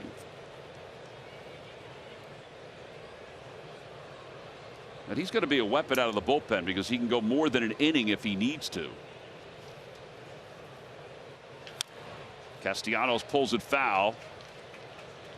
And it's 1 ball and 1 strike. Yeah, I think Dusty Baker's still deciding. He's got Verlander, Valdez, and McCullers as his first 3 starters, and they have a couple more. Luis Garcia and Christian Javier. And right now, I think Luis Garcia is the front runner. His last like 7 or 8 games, he's 8-0. He's been dealing, but he's still making a decision as to who might be his 4th. There's a strike, 1-2.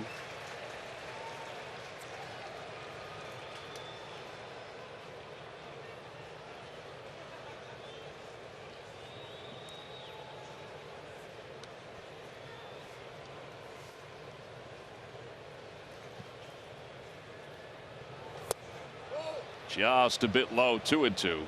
That's heavy fastball at 95 miles an hour. Yeah, he throws at about 53% of the time, that 4-seamer. He does 15% changeup, 14% curveball, and 13% slider. He's got the whole kit and caboodle he can throw at you, and throws a lot of strikes. Yeah, the 2-2. Outside 3-2.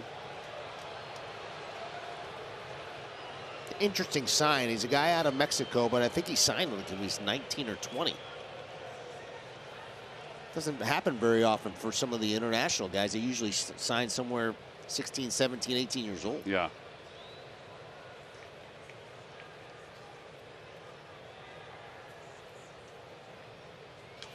Fouled away. I would like to see him make one of those mistakes. He has 27 jacks he's given up. I wouldn't mind number 28 coming around here sometime. That's soon. right.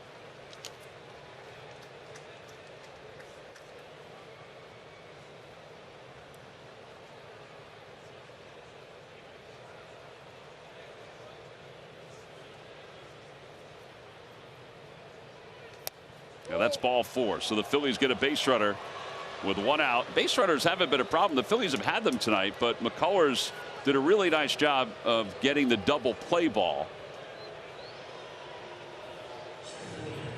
Yeah, that's what the good ones do, Tom. They bend, they do not break, and that's exactly what Lance McCullers did. Became pretty dominant with that curveball later on in the game as he finished up.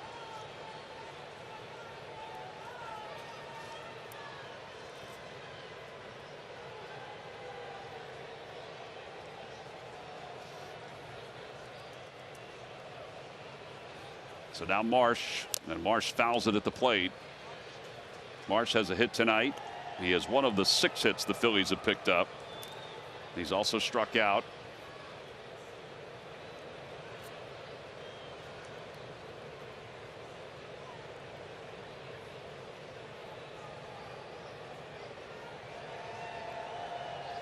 Castellanos not necessarily a threat to steal. He's stolen 7 bases. And now it's 0-2.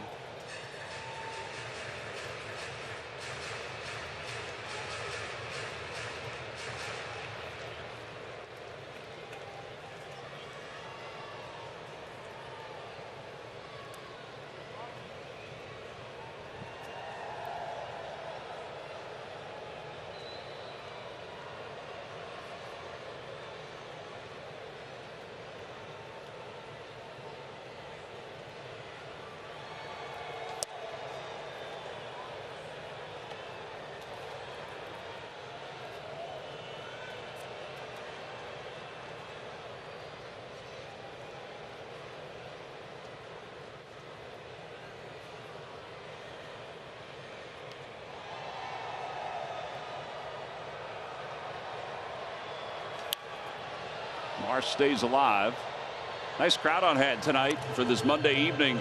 They're expecting a little more than 30,000 in each of the games in this series.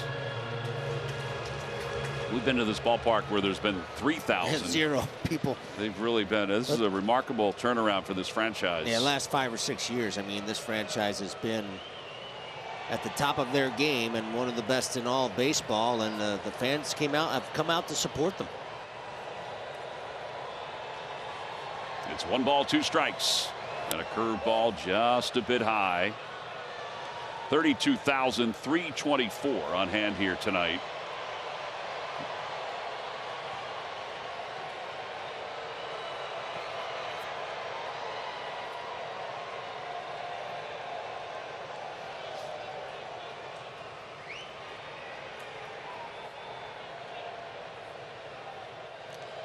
Quick throw over. Castellanos with a short lead.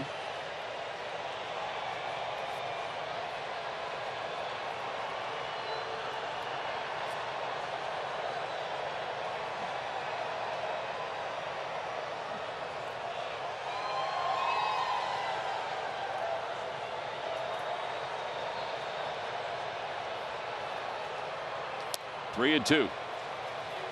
Yeah, a couple of very good at bats here. One by Castellanos drawing that walk, and then Brandon Marsh driving this count to 3-2. You may see Castellanos move on this pitch. Christian Vasquez does throw the ball pretty well. Not quite as strong an arm as Maldonado, but still a very good defensive catcher. Fly ball left field. It's not deep. Mancini comes in. He makes the catch. So 2 away here in the 7th. Gene Segura is the batter.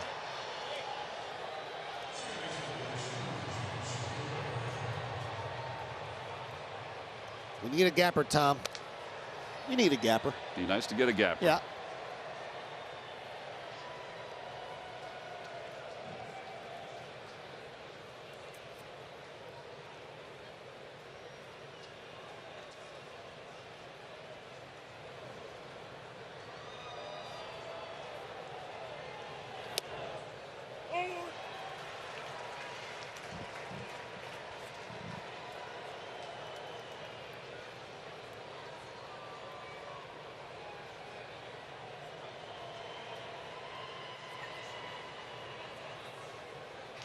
popped up out of play. And now it's 0-2. Different pitchers have different types of deception. Urquidy is one of those guys that he almost throws like a catcher. He's got such a short backstroke, and he's got such a quick arm that the ball gets on you much quicker. That's just, you know, like a 93 to 95 mile an hour fastball, but it almost feels like it's 98 to 99 when it gets to the hitting zone.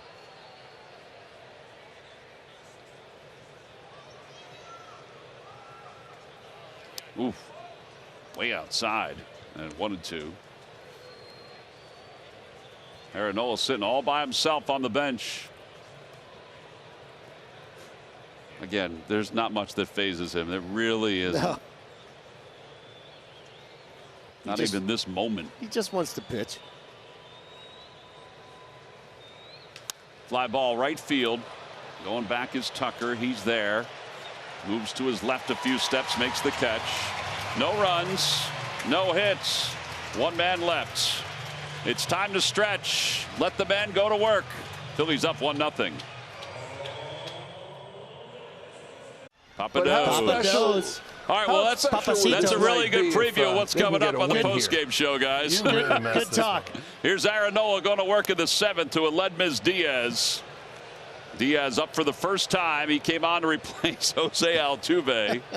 That was really good assessment route that Ben had. Schwarber homered. Yeah. Yes, he did. Yep. And then Aaron Nola is taking care of the rest. He begins the 7th inning with a 1-0 lead. And a fastball. 0-2 to Diaz. Really good utility man. 12 home runs, 38 runs batted in. He's hitting .248 on the year. Next pitch will only be the 75th pitch for Aaron. At the 0-2. And a fastball called strike 3. How about that sinker tonight? I mean, he is painting that outside part of the plate, and the Astros just don't have an answer for him. Excellent sequence, and then he just crossfires this pitch. Absolute paint. He is, talk about following the glove. I mean, this is a thing of beauty. Well, 9 strikeouts now for Aaron. And here's Dubon. 5 home runs, 23 runs batted in. This is the longest Aaron has gone without allowing a base runner in a game. And Alvarado's starting to warm up in the bullpen. Another good utility player here in Dubon. He bounced around from Boston, then to San Francisco, and now at the Astros. They picked him up after he was, I think he was released. A little high, and it's 2-0. Or at least picked him up off of waivers. It's kind of surprising. I guess he had run out of options, and so he was a guy that got caught up in that option mix there for the San Francisco Giants, and now he's an Astro. Oof. Knee buckler. 2-1.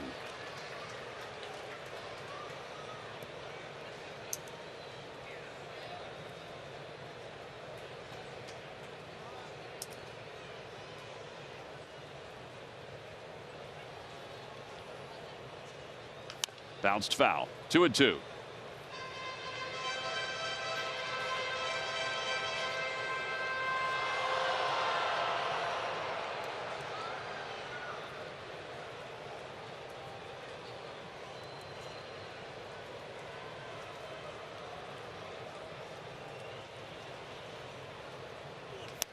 Three balls and 2 strikes.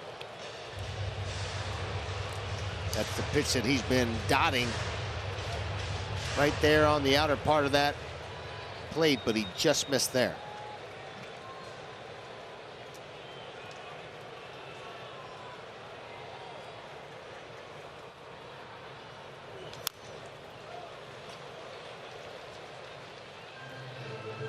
Again, a lot of confidence in that breaking ball and being able to throw strikes with every one of his pitches. And Dubon fouls it off, but Aaron putting the ball exactly where he wants to put it.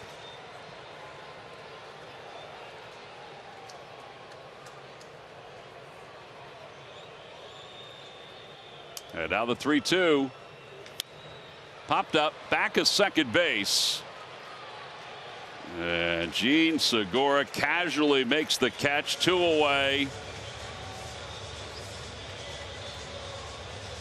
And here is Yordan Alvarez, who has struck out twice in this game. 9 strikeouts for Nola.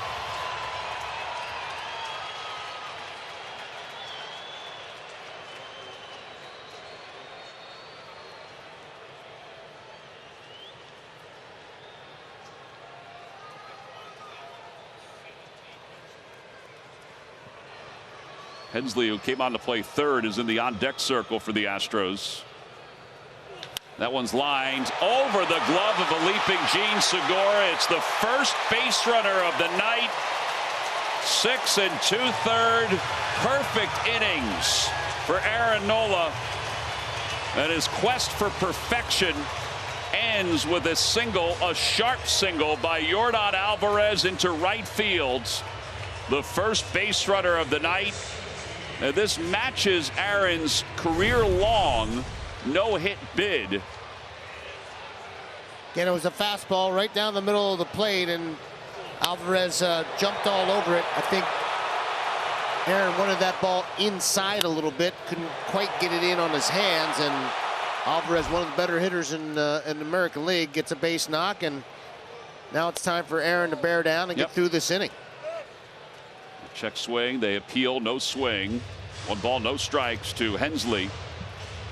Hensley hitting .296. This is only his 15th game. He's got a home run, 5 runs batted in.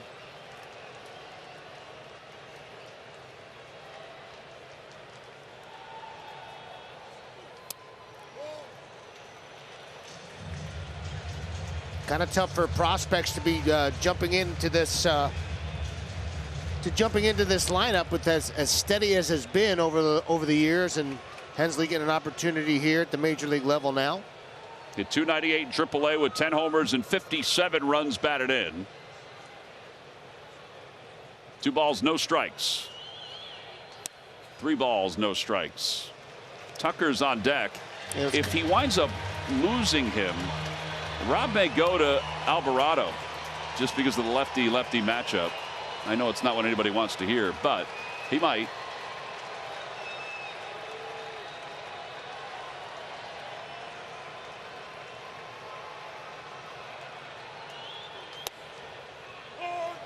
He has not pitched out of the stretch pretty much the entire game, and so you just don't know how he's going to be able to manage his rhythm. He's been in that, in the windup the entire game, so he's going to have to make that adjustment here. Line drive, base hit into right field. Alvarez will hold up at second. So back-to-back hits now for the Astros. Rob's heading toward the stairs. And here he comes. That's going to wind up being it. It's just 88 pitches, but you got the lefty Tucker coming up. And you have the best left-handed pitcher, arguably the best left-handed relief pitcher since the All-Star break. I mean, just an absolutely fantastic job by Aaron Nola, and you can't ask much more from what he did. Phillies fans are letting him hear it. That old September thing. Well, we're rolled into October. 6 2/3 scoreless so far for Aaron Nola. Aaron Nola in the dugout, congratulated by Rob Thompson. A little smirk from Rob. His entire coaching staff came up. So did his teammates.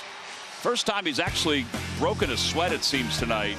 This has truly been a special outing for Aaron Nola. He just allowed his first base runner here in the 7th inning. 6 2/3, 2 hits, 9 strikeouts. And even the Houston fans were giving him a standing O as he walked off. I mean, that's pretty impressive. You don't see that happen very often. All right, so Kyle Tucker is up. Jose Alvarado is in. It's a 1-run game. Alvarado's ERA at 3.26. And regardless of the outcome here, I think this is absolutely the move to make. And Rob Thompson's trying to win this ball game, and he's got the best left-handed pitcher or reliever in baseball as of late, facing a very tough left-handed hitter. Tucker is 0 for 2. He's grounded out to shortstop. He's grounded out to second.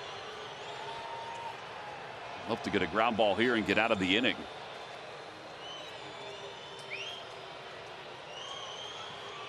I think we're having maybe a receiver issue Little of pitch sorts. com problem.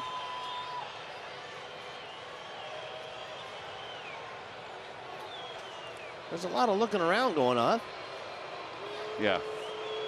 So the receiver that's in Alvarado's hat, if there is one, maybe there wasn't one. No, there was. It wasn't working. He's laughing out on the mound.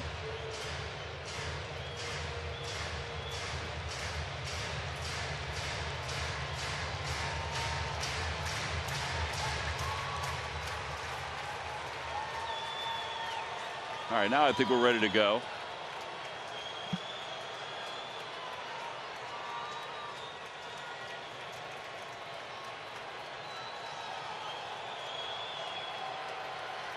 Not quite. Maybe not. Well, not quite.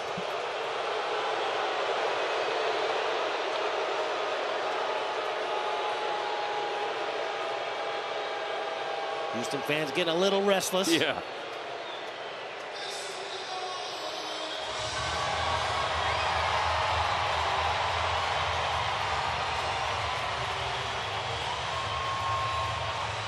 There goes another device getting tossed out.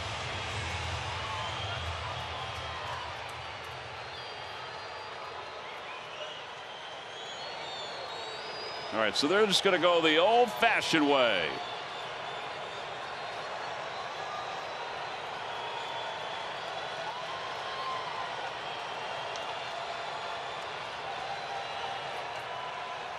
Swing and a foul at 100, 0-1. Pretty healthy swing by Kyle Tucker, but excellent movement on that fastball at 100.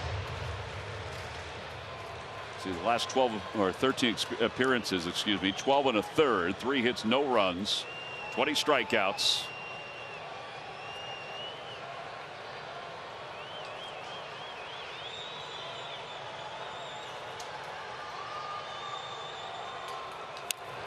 Now it's 0-2. One of the things that Alvarado has done so well is not just throw that cutter, but throw the cutter effectively to the right spot. Yeah. And the command of that pitch has been just extraordinary since he's returned from Lehigh Valley. I think that's the thing, the command of it.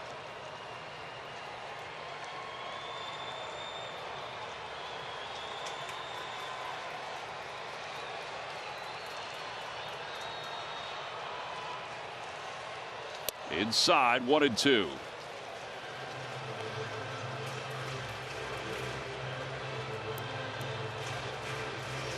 Brewers and the Diamondbacks go to the bottom of the 9th inning. Got to believe after that 100-mile-an-hour fastball that he's probably going to go to that cutter again. I hope that he gets it off the plate just a little bit. See if we can get Kyle Tucker to fish on it. Swing and a miss. He got him. 101 on the sinker. And the inning is over. No runs, 2 hits. The first hits of the game for the Astros. And 2 men left. Aaron Nola, 6 2/3, scoreless tonight, 9 strikeouts. And then Jose Alvarado cleaned everything up here in the 7th inning. We're going to the 8th. The Phillies up 1-0. Visit ChevyDealer.com. And by Therabody, the official recovery partner of the Phils. Theragun is the massage device trusted by the pros and made for everyone. Well, that dugout was absolutely giddy with the way Aaron Nola was pitching. As Aaron talking to Mike Calitri. We go to the top of the 8th inning. You want to talk about stepping up when your team needed you to step up? Amen. That's exactly what Aaron Nola did, and Bryson Stott just did the same. He lines it to right. It's gone! Just over the small wall in right field.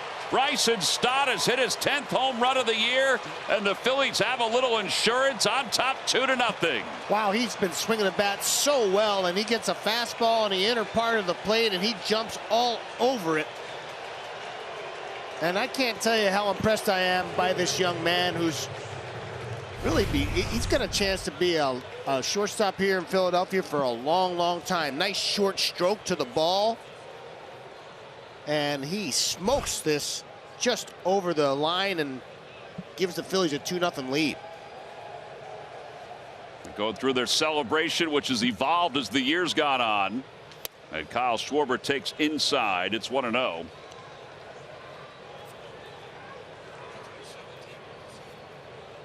Hunter Renfroe has hit a solo home run for the Brewers in the bottom of the 9th inning, so it's 4-2. Christian Yelich is batting as we speak. And it's 2 balls, no strikes, nobody out in that game.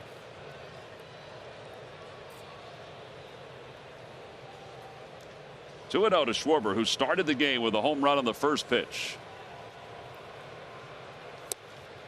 At the knees, 2-1. I think he was taken all the way.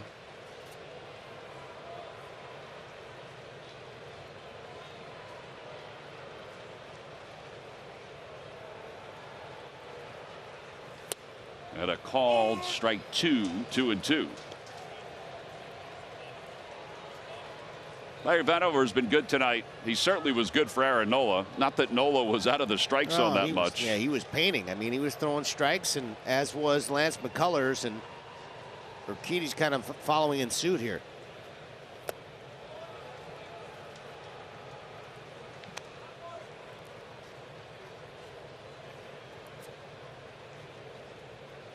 Got to keep adding on here, Tom. Rhys Hoskins on deck. And a towering fly ball deep to right field. Over toward the pole. It is gone! Second deck moonshot for Kyle Schwarber. He's homered for a second time tonight. 46 on the year. It's 3-0 Phillies.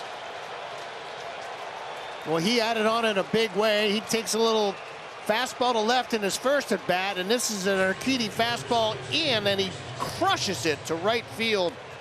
I mean, Kyle Schwarber, he can get home runs in bunches, boy, and it's pretty exciting to watch him get hot. See Urquidy trying to rush that fastball in on him, and he just dropped the head on it, and that ball was hammered way back, top tank. Second time in 2 nights he went upper tank. So now Rhys Hoskins, who takes outside.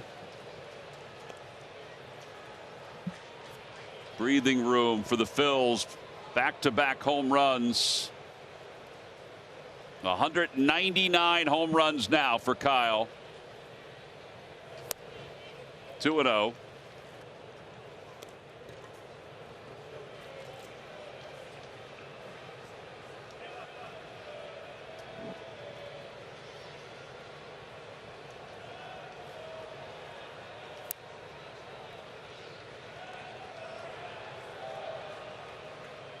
Three balls, no strikes to Hoskins. Gotta believe he has the green light all the way here.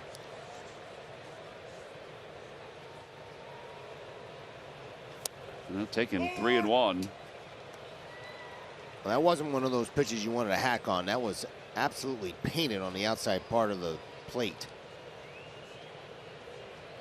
Phillies have gone back-to-back for the 10th time this season. Now there's ball 4, so Hoskins walks, still nobody out. And it brings Bryce Harper up. I'd like to see Bryce get in on the party here. Josh Miller, the pitching coach, going out to the mound. He looks like he's ready to run a marathon or something. Looks like he's got a sweatsuit on. A pretty aggressive walk out there, too. Time now for a Hyundai defensive plays of the game tonight.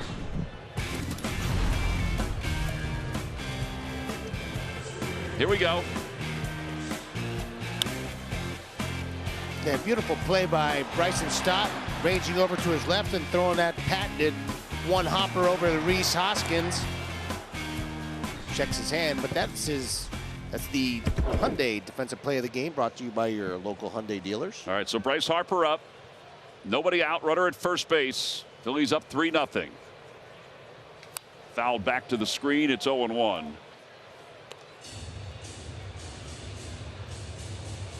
Bryson playing great baseball on both sides of the ball in a very crucial time of the season. That's pretty impressive for a young man who's finishing off his rookie year here.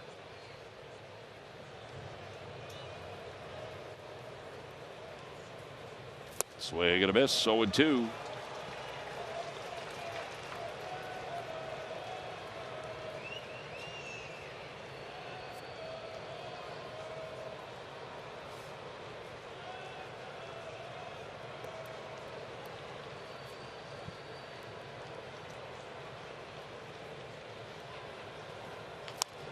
A bouncer softly up the first base line. And Gurriel will backpedal to the bag. 3-out assisted. So 1 out, runner at second. Would really love to pick up this RBI here. Nothing like getting those 2-out knocks for RBIs, and love to take it to a 4-0 lead.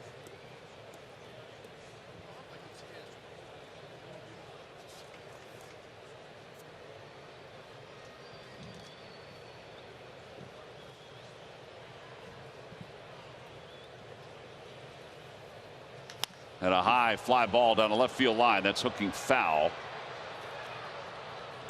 JT got a hanger there, just missed it.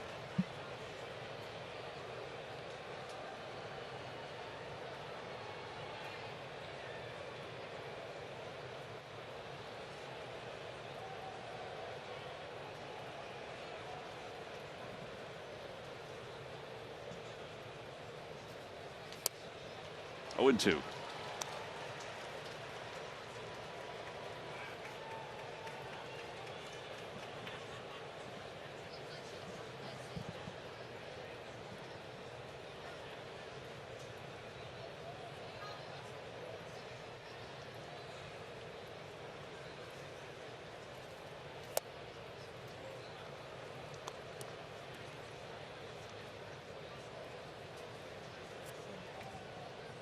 Brewers have runners on first and second with 1 out in the bottom of the 9th inning. They trail at 4-2.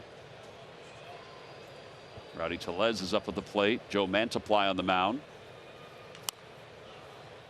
There's a spinner foul up the first base line.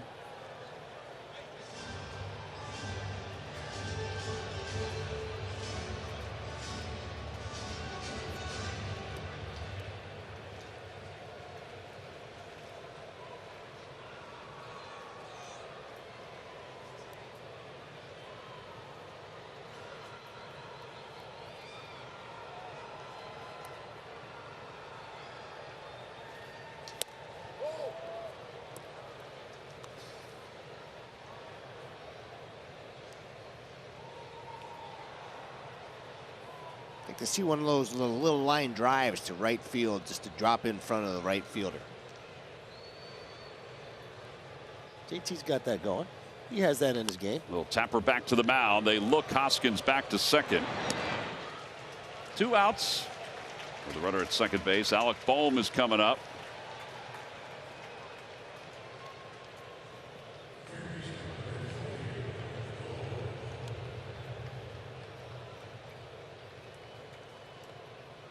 All right, so Alec tonight is 0 for 3, couple of groundouts and a strikeout.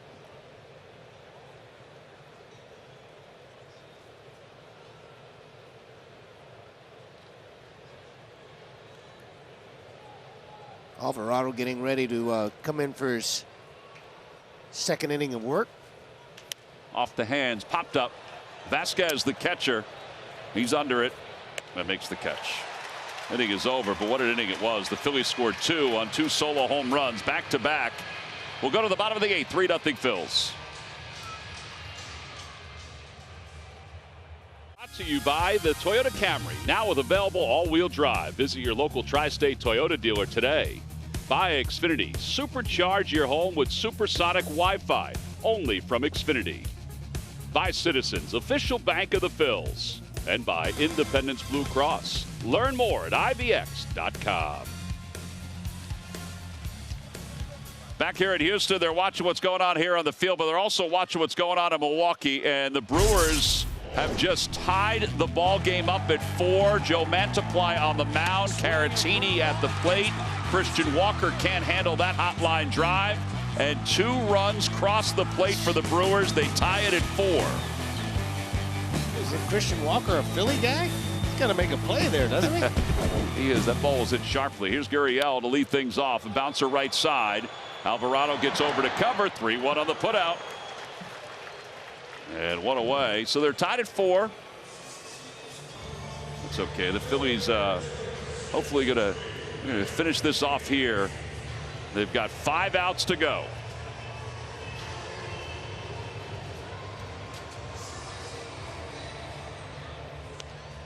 Rhys Hoskins ranging way off of first base. Segura was probably right there in his back pocket. Yeah, he was shaded pretty far off the line. Nice 3-1 hookup, however, for out number 1.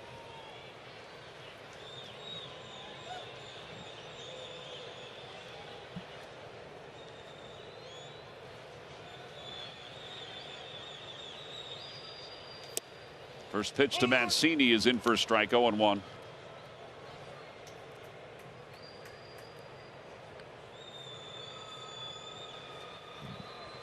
Mancini's flied out to right twice. Up and in. 1-1. Phillies last went to the postseason in 2011. It was in September when Roy Halladay pitched 9 shutout innings here at this ballpark. 1 ball, 1 strike. Hoping for the same mojo at a ballpark that has never been a good spot for the Phils. They've had some tough series here, even when the Astros were bad.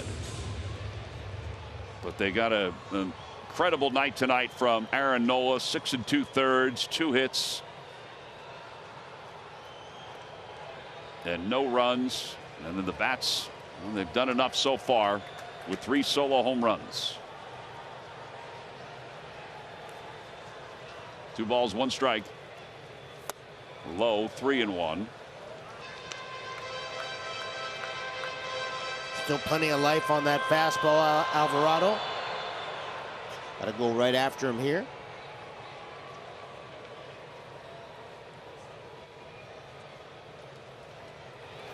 Three and 2.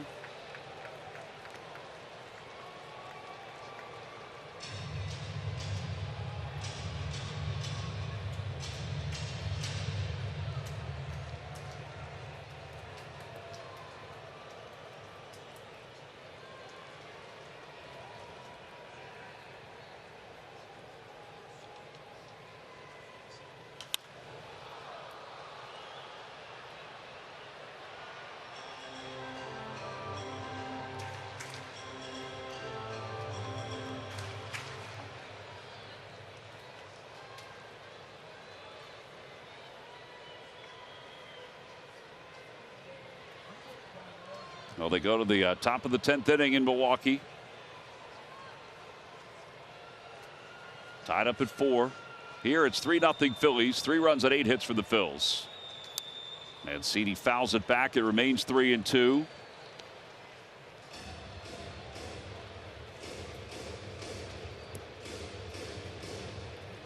This will be the 8th pitch of this at bat.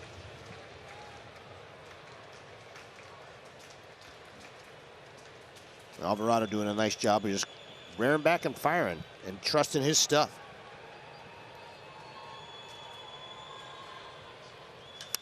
Down the right field line out of play, and it remains 3-2.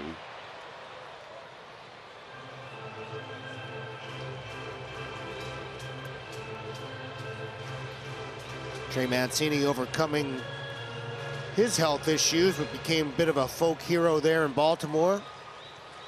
I think a lot of the fans there were pretty upset about him going. Yeah, they gave him a great round of applause when he came back. Yep.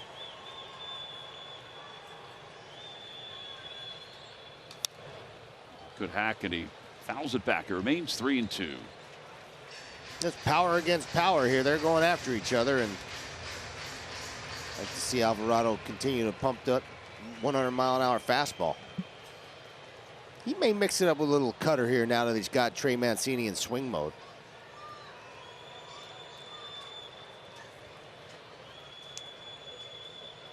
Swing and a miss. He picks up his second strikeout. 2 outs here in the 8th inning. That's exactly what he did. He went to that cutter again in a very good spot. It's a very tough pitch to distinguish. Great spot, and then Trey Mancini swings over it, and Alvarado wins the battle. Jake Myers is flied out to center. He's also struck out looking. 0 for 2.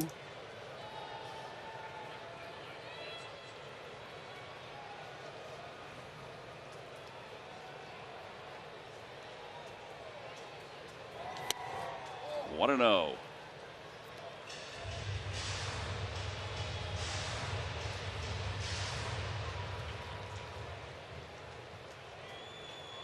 Awfully quiet crowd at this time, huh, Tom? Nervous tension. Yeah.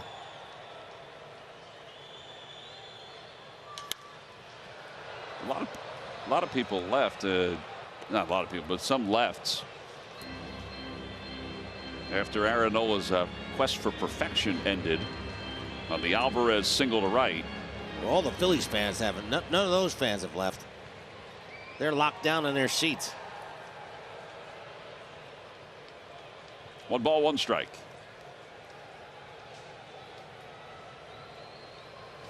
One and 2. There's that cutter from Alvarado.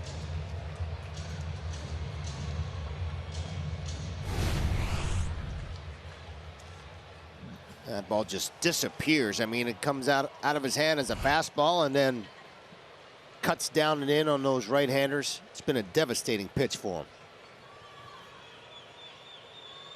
Swing and a miss. He got him. That wraps up this 8th inning.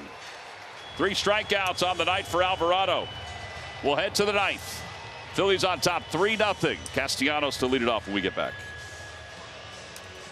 Phillies got 3 solo home runs tonight.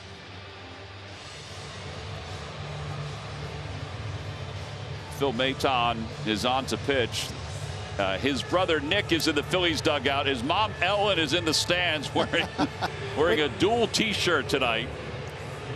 Got Nick's number 29 and Phil's number 88. There they are. They saw each other before the ball game today. That was kind of cool. Yep. The Maton boys in the big leagues and not facing each other here, but in the same building. So mom gets to see at least one play tonight. That's a cool idea. Yep. 66th game for Phil. He's been a good pickup for the Astros. They got him in July of 2021 from Cleveland. First pitch is hit in the air to right. Tucker is back on it on the track, makes the catch. And 1 out. Yeah, Maton 3.64 ERA coming into the game in 65 games.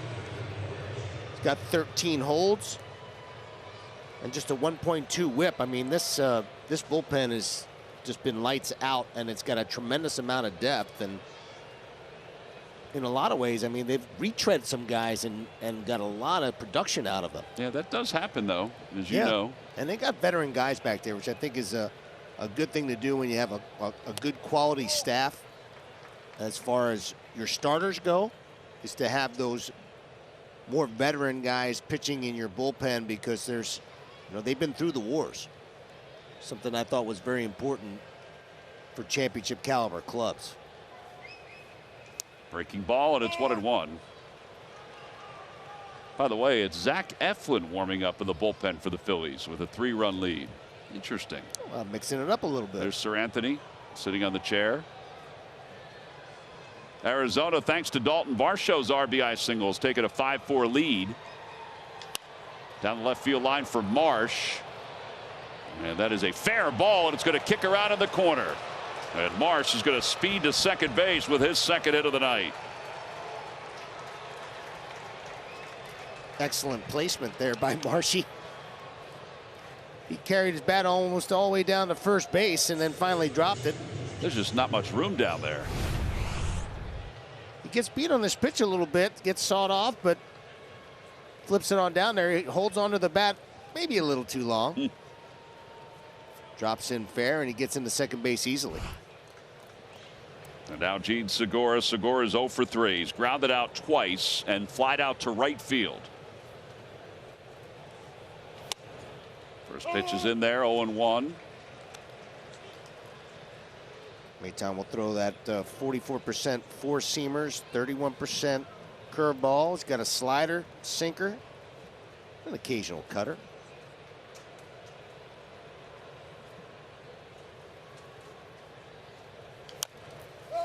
Off the leg of Segura. One thing I did notice about a lot of these guys out of the bullpen for the Astros is they throw a variety of pitches. It's not just like they have a dominant, two-pitch mix.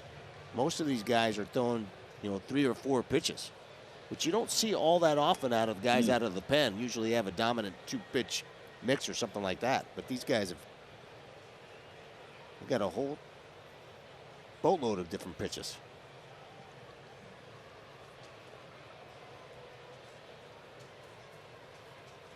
Swing and a miss at a curveball. So Maton gets a strikeout. 2 outs with a runner at second. And Bryson Stott, who added to the Phil's lead in the 8th inning with a home run. And then that was followed by the homer by Schwarber.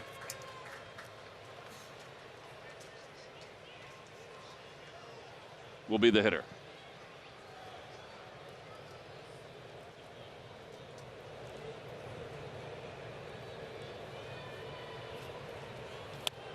Up and away, 1-0.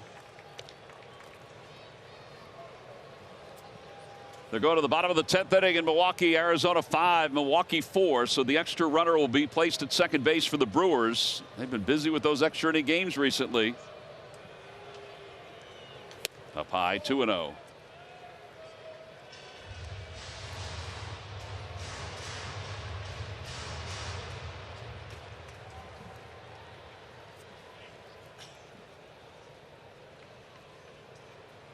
Stott has 3 hits tonight. He's a triple shy of the cycle in this at bat.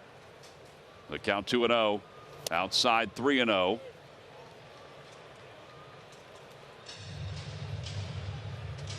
He's going to get the green light here, believe it or not. Even with Schwarber hitting, the way he's swinging the bat, I'd give him the green light as well with a runner in scoring position.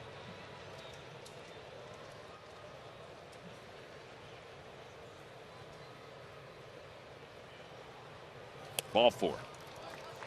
So that puts runners at first and second. Interesting. He missed away and for most of that at bat. The one pitch in, but everything else away. And Schwarber's heading to the plate.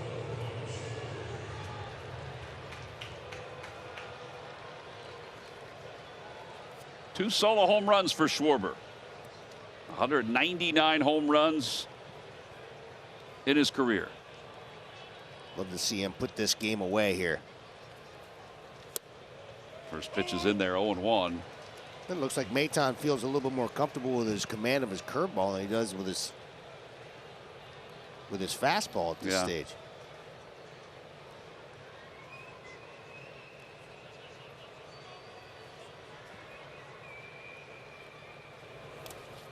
Ball's kicked around. The runners do not advance. They almost did.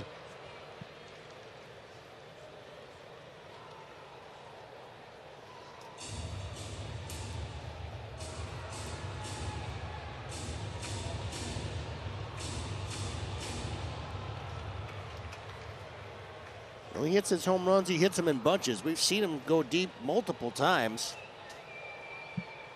He's gone three times in a game this year. See if he can back it up. 1-1. 1-2. Really good rotation on that curveball out of Maton.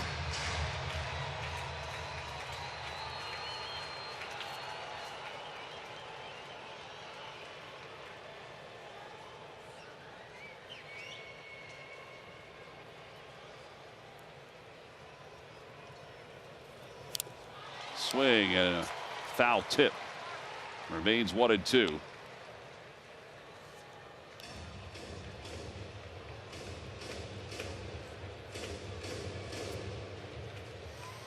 '22nd career multi-home run game for Schwarber.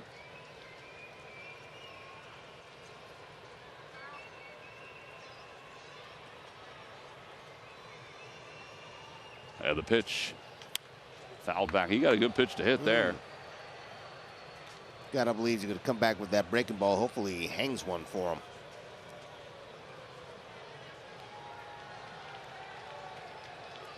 Hoskins waits on deck.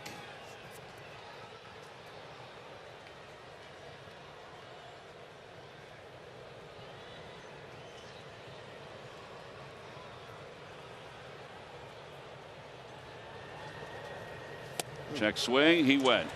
Oh, no, he didn't. Oh, my goodness. Schwarber thought he did. Everybody in the ballpark thought he went except the umpire. You know, when he threw the bat down, took off the shin guard, I just assumed he just admitted that he had gone. Dusty has to be perplexed. Sean Barber says no. Oh, yeah, he went. He went. Look. He even knew he went. He did not sell that, Ruben. Nope. Well, there's nothing really to sell, I don't think. You know, sometimes guys just check their swing and they just turn and walk away so they don't face the third base umpire. Well, let's hope it hurts him. Fouled it. Remains 2-2. Nice job of staying in the at-bat. He's adjusting that shin guard. That's all he was doing before. Yeah, right.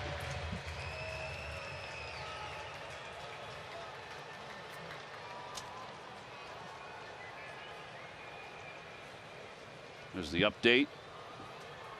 First and second, nobody out. 2-2 pitch. Fouled away.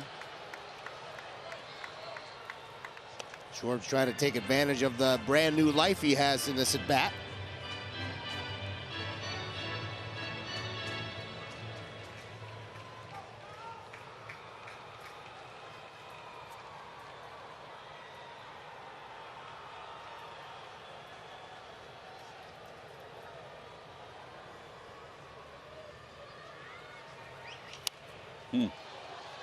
He's battling. He is.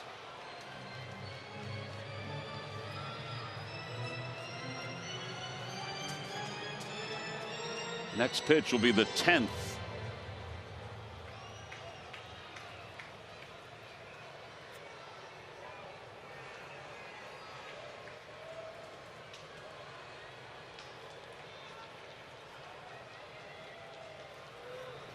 That one's ripped down the right field line. Fair. Foul. Ooh. Paco Figueroa is pointing fair. The first base umpire, Dan Bellino, said foul. The Phillies said, let me look at this. Boy, that would be a mess for the umpires. They'd have to place runners all over the place. Did the ball go out of play after it bounced? Oh, that's a good point. Maybe it would be easier then.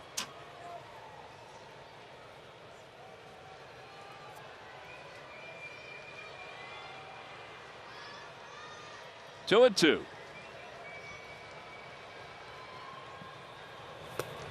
3-2. So the runners will be off.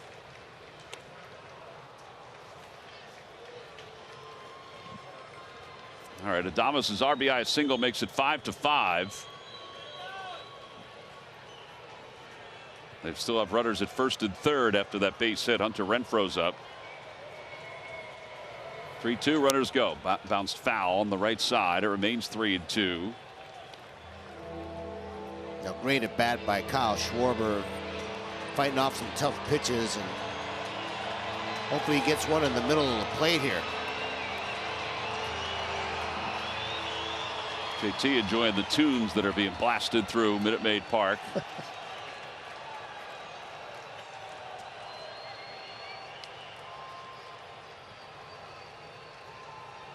And the pitch. Inside, ball 4. The bases are loaded.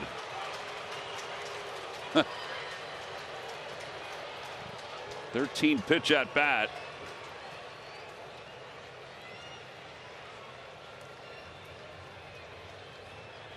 And Josh Miller is heading back out to the mound, with Rhys Hoskins coming up in a 3-0 game. Maton's thinking, well, I had him. I threw a good pitch. He broke his wrists. He swung at it. He swung at it. And now I got the bases loaded.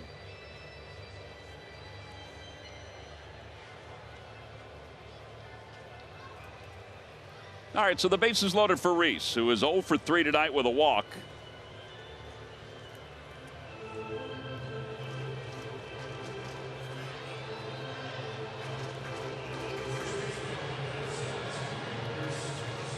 They're looking on their phone, watching the Brewers game. Well, the boys are going to have to take care of business right here. That's the way they would rather do it anyway. All right, so Rhys stands in, bases loaded. The pitch from Maton. Swing and a miss. Threw him a sinker at 91. It's 0-1.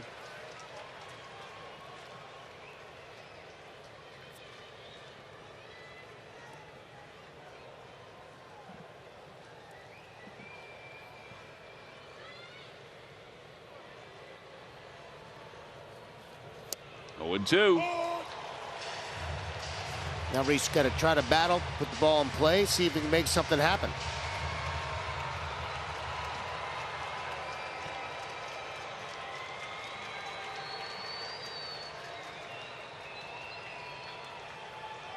Runners take their lead. No balls, 2 strikes the pitch. Outside 1-2.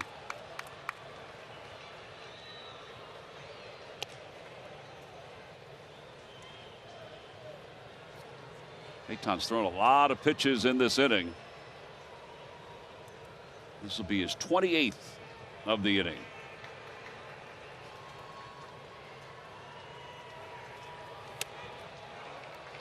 A good discipline there by Rhys Hoskins.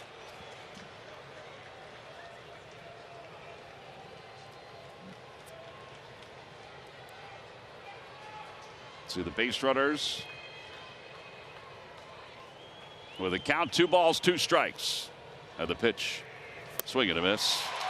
Down on strikes. The Phillies leave them loaded, but we're going to leave for the bottom of the 9th inning. The Phillies looking for some history. Zach Eflin is going to come in to pitch for the Phils. A final in Milwaukee. The Brewers have come from behind to win it 6-5.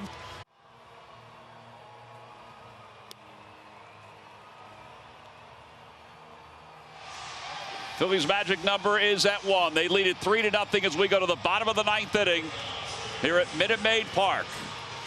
The Brewers have just won, so now it's in the hands of Zach Eflin, whose closest friend on the Phillies team is Aaron Nola. Nola went 6 2/3 tonight. Did not allow a run. He allowed only 2 hits. And now Zach Eflin is on to try to pick up his first ever save. Pretty remarkable. Yeah, pretty gutsy call here by Rob Thompson, going with Zach Eflin, and Zach's throwing the ball very well out of the bullpen. Been pretty aggressive with all of his stuff. Hopefully he can get the job done. And he'll face Christian Vasquez to start the bottom of the 9th inning. First pitch grounded out towards shortstop. Stott comes in. He's got it. Composed in front of the second base bag. Throws to first. 1 away. Since the last time the Phillies went to the postseason, they've lost 820 games. They've won 698. There have been over 4,000 days that have passed since they last made it to the postseason. And now Aledmys Diaz, who struck out his first time up, and the first pitch to him. Hit sharply to third, caught out of the air by Alec Bohm, 2 away. They weren't taking any pitches. They're going right after Zach Eflin. And here's Dubon. During the stretch where the Phillies have been out of the postseason, they've had 2 years where they've been at 500. 1 year where they finished over 500. 7 years where they've been under 500. During this stretch, they've had 6 different managers. And the first pitch to Dubon is in for a strike. It's 0-1. Love the aggressiveness out of Zach Eflin going right after the hitters. Doesn't seem too jittery to me. Nope. No balls and 1 strike to Dubon, who popped out his only time up. And the pitch. Just off the outside corner. 1-1. The Phillies have had 6 different managers, 3 different general managers. And the 1-1 pitch. Swing and a miss. 1-2. A good movement on that sinker. Been his calling card for a while. Sinker, and developed an excellent curveball now. This year they've used 56 different players. The youngest, 22-year-old right-hander Francisco Morales. The pitch is grounded foul. The oldest, 37-year-old right-hander David Robertson.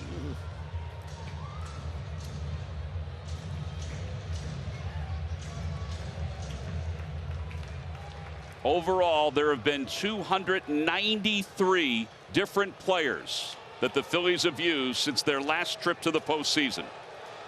Eflin's got the count 1-2, and the pitch to Dubon. Bounced foul, and it remains 1-2. And this has been as up and down a season as you will see for a Phillies ball club that fired their manager in June, gave it to a lifelong baseball guy in Rob Thompson, who's won 64 games.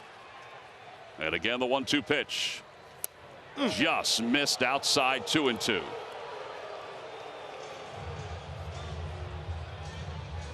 And that's the look that you're going to see from Rob. It doesn't change. Rhys Hoskins has been along for the ride for a while. The 2-ball, 2-strike pitch. Tapped foul again. Dubon making quite a battle for Zach Eflin, and Zach continues to make pitches. Gene Segura has gone the longest in Major League Baseball without being in the postseason. Kyle Schwarber knows what it's like to be in the postseason. Eflin's ready. The 2-2 pitch. Swinging a ground ball foul. It remains 2-2.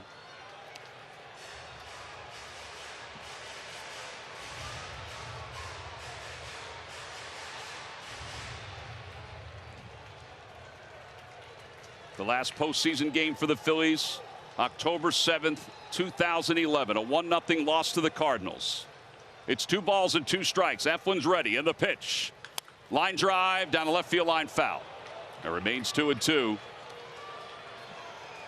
Quite a battle going on here between Eflin and Dubon, and Dubon fighting for his life here. Pretty good bat so far. Phillies fans have come from far and wide to watch this team clinch a berth. Cameras are out. The 2-2 pitch. Just off the outside corner. He is just missing. That was the 10th pitch of the at-bat.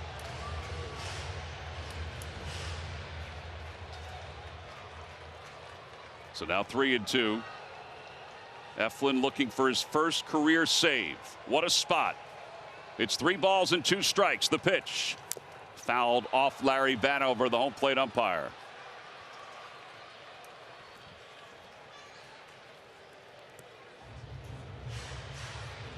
Winning's not easy, Tom. It's not easy. Those last 3 outs are a doozy.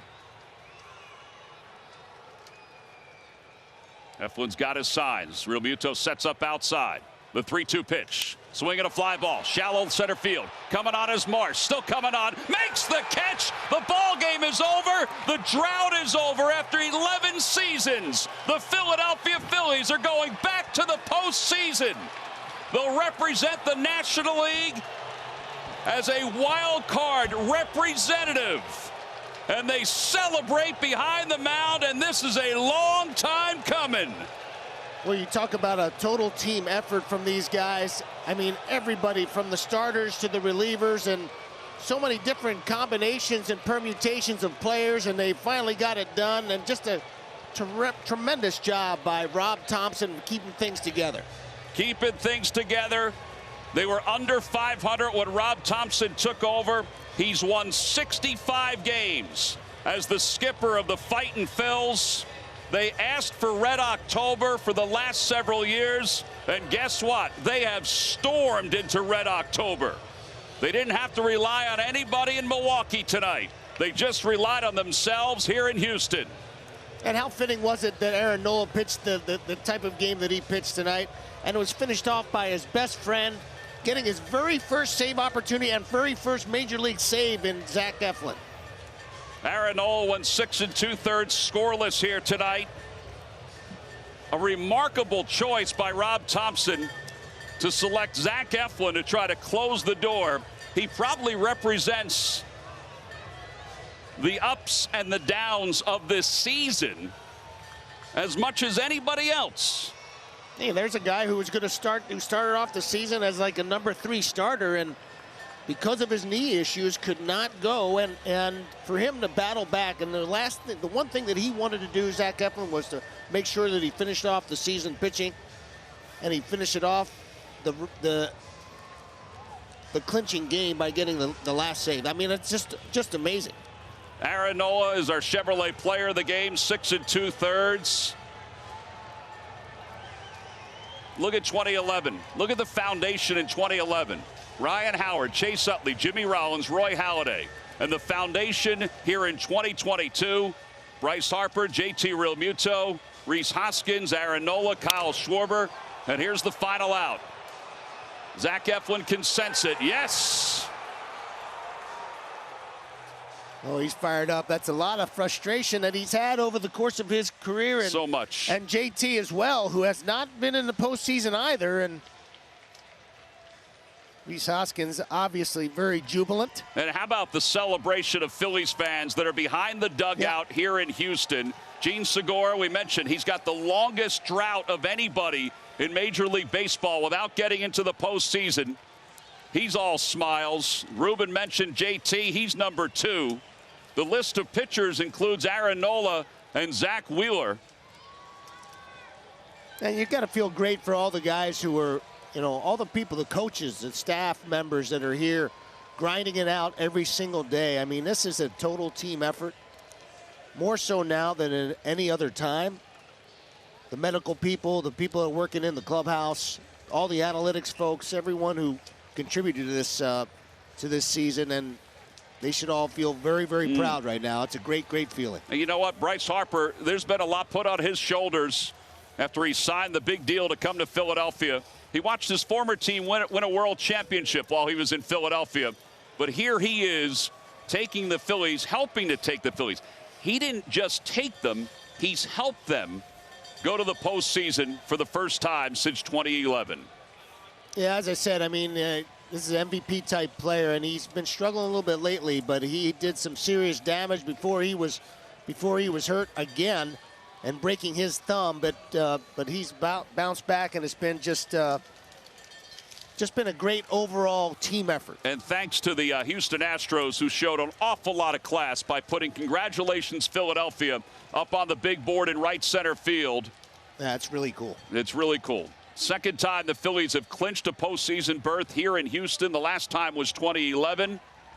And now they'll celebrate. They got the goggles on. They're ready to roll. Time for some champagne, Tom. It's time for some champagne, baby. Yeah, it is. Well-deserved champagne. Well-deserved champagne. What a night. And we're watching the Brewers game with the Diamondbacks. It was going back and forth, up and down. And it's good that the Phillies were able to do this on their own. They were able to do this on their own, and they didn't have to watch the scoreboard flip. Everybody said, oh, it's great. We would have accepted it. You would have accepted it. Absolutely. But they got a chance to do it on their own here tonight.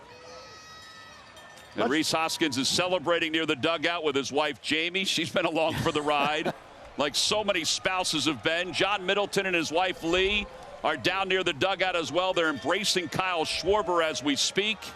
There's John and Lee. John's been along for this whole ride on this road trip. Sure has. And to see the celebration and the elation in his face is pretty sweet as well. Yeah, a lot of credit to the people in the front office, Dave Dombrowski, Sam Fold, all the people who put this team together, and you know, that's a great feeling for them as well. Dave Dombrowski, who's been there, been to the dance many, many times, and he gets them back there again. Well, the Phillies win it tonight by a final score of 3-0. They got 3 solo home runs. Look at Rhees's reaction. You don't think that this is a relief for him as well? No doubt. He's come through the organization. He's been such a leader on the field and off the field, and he's down on the field with Pat McCarthy. All right, guys, thank you. Rhees, we just saw the video of the reaction. It's been a long time coming for you. How does it feel to finally get a chance to play postseason baseball? Yeah, I mean, this is why we play. It's why we play. Yeah, a lot of blood, a lot of sweat, a lot of tears. It's a great group, guys. It's a great group. It's a great group. I'm just excited. I don't even know what to say. What a group of guys. What a group of coaches. All of the staff, the whole traveling party, all of the media guys. It's a group effort. Without anybody that's here right now, we don't get here. So it's a beautiful thing. You guys have gone through a lot this season. How has this clubhouse come together that it's gotten to this point? That's it. We have to, right? We have to come together. You got to figure out ways to band together when shit hits the fan. So we did that this year. Here we are. Here we are. You've always said you wanted to experience a Red October. You finally get to. What about the fans that made their way to Houston today? Look at the whole crowd right here. It's a crowd of people. We heard it the whole game. These people are awesome. These people are awesome. We can't wait to get back to Philly. We're going to celebrate. We're going to celebrate. Man, wow. Rob Thompson, he comes in, he takes over, and he created a new identity for this team. What can you say about him? Yeah, Tomper's been here since 2018, so a long time coming for him. He just has this quiet confidence. He's able to keep us light. He's able to keep us smiling and laughing. It's a tough game, and it's a long season, and if we can continue to do that, usually good results come out. But at the helm of that is Tomper. Happy for him. He's obviously been there, but what a guy to do it with. Rhees, congratulations. Go celebrate. Yeah, thank you. Still a lot of work to do. Thank you. Go Phils. Go Phils. All right, Rhees Hoskins joining us. Ruben, Rhees has been part of this core since he got here in 2017, but there's been so many other guys like him that have made this impact. Yeah, Pat, when we drafted him in the 5th round in 2014, we knew we got a pretty good bat, but he made some unbelievable things happen in his career. You know, he jumped onto the scene and did incredible things his rookie year, and you know, it's got to be a great feeling for him, for the entire organization, so many people that it takes to get this thing done. Not often do you have a managerial change and then have the kind of success that this team has had. No disrespect to Joe Girardi, but you know, Rob Thompson has done some amazing things to steady the ship. The players responded in a very positive way. As I said before, it was just an absolute total team effort, and how fitting was it, as far as I'm concerned, how fitting was it that Aaron Nola was on the mound and just absolutely dealt it and headed the ball off to Zach Eflin. Pat, back to you. Yeah, the celebration is still ongoing on the field, and the celebration continues in the clubhouse, and we have all the coverage coming. Phillies post-game live, the celebration from the clubhouse, and more after this.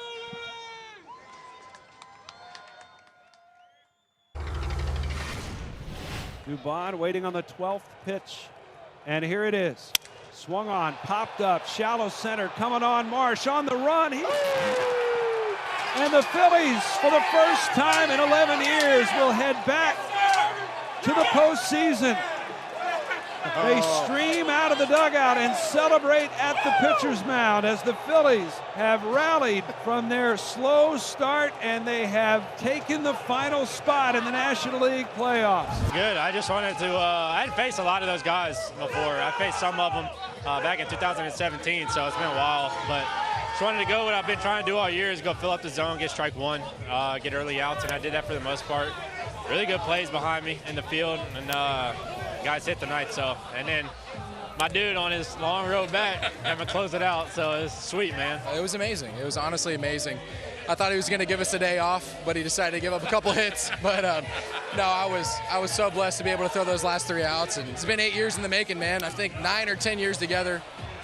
We're just blessed. We're so thankful, and we wouldn't want to do it with any other group of guys. You have to set the tone, and the be able to do that in that way, it's definitely nice to start the game 1-0 and kind of get that momentum going on our side. And I mean, Nola, wow, wow. You can't say enough about what that guy did tonight. It was the start that we needed. I just feel a sense of pride for these players, for the entire organization. I mean, our player development system did such a great job to bring up these young guys, teach them the game. They brought in so much. Front office, trade deadline, they got us 4 really good players. And all the players that we've got here, they've just done an unbelievable job, overcome a lot of obstacles, a lot of injuries, and we're glad to be here, but we got more to go. Unbelievable. I really thought he was going to throw a perfect game. Yeah. I really did. The stuff was that good. They weren't getting good swings off him. He just had that look in his eye that he was determined to get this thing done, and he did. And Alvarado did a great job kind of getting that inning under control. And then Eflin, it was great to see Eflin at the end. He's been here so long on the mound when the final out's made. He's been through so much, and he's just as cool of a guy as you can possibly imagine. And so... Yeah, you like it. You like it. You like it. Yeah, he was the right guy at the right spot. So the first thing, obviously, I want to say is congratulations. Second thing is thank you. You have no idea what this means to this organization, to our fan base, to the city, to the owners, the Bucks and the Middletons. So you guys have been fabulous. Psychological studies have shown that the most important attribute that successful people have is persistence, and you guys have persisted all year. We lost our second baseman for months, lost the MVP for months. We had back end of our bullpen was shot at times from injuries, and you kept going, and you actually got better when people got injured. So you guys really deserve this. Last 2 things, enjoy it. This doesn't come around all the time. I want to get used to this like we were in 07 and through 11, but enjoy it. This is special. Enjoy each other. 50 years later, I love watching the 80 team come back and celebrate. That's so cool.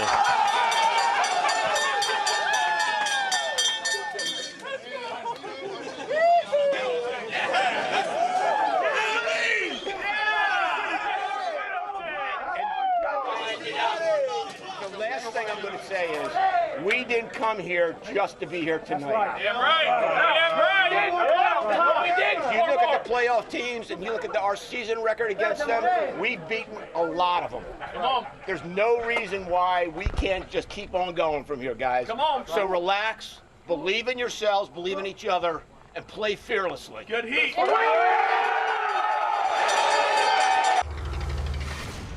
I'm so excited to be back here with an organization that I absolutely love. John Middleton bringing me in, being able to, help this team be successful with all the players that we have and all the guys that we have, making the right moves at the right time and doing the things we needed to do to get to where we are right now. And this is the plan, right? This is the goal to do this, but this is step 1 as well. And we all know that, but we're going to enjoy this. We're going to have fun. And I'm just so happy to do it as a Philadelphia Philly. I'm so excited to be here. I got chills thinking about it. This is for the city, this is for the fans, and I hope we get back and get there and play in front of them. It's amazing that this wasn't an easy ride this whole year, including your 2 injuries. This team has had to overcome an awful lot. What does it say about them that they were able to overcome it all? Yeah, that's what we always kept saying. It's a different group. It's a different mentality in here. Bringing in a guy like Schwarber, bringing in a guy like Castellanos, signing JT back. Having the bullpen and having the starting pitching that we did, we overcame a lot. But also, every single guy that we called up stepped up. Yep. All of our young guys stepped up, and that's what winning organizations do. And we were able to do that this year. And like I said, this is just step 1. We're excited to be here. We're excited to, pop bottles finally again. And it's been a long time. So, is this how you envision it? Yeah, this is kind of exceeding my expectations of what it would be like. So. Obviously, we're having a blast in here. I'm so excited to be with this group and what we've accomplished so far, but we've said it multiple times, we're just getting started, and the real work is ahead of us, so we're excited. You know, we talk so much about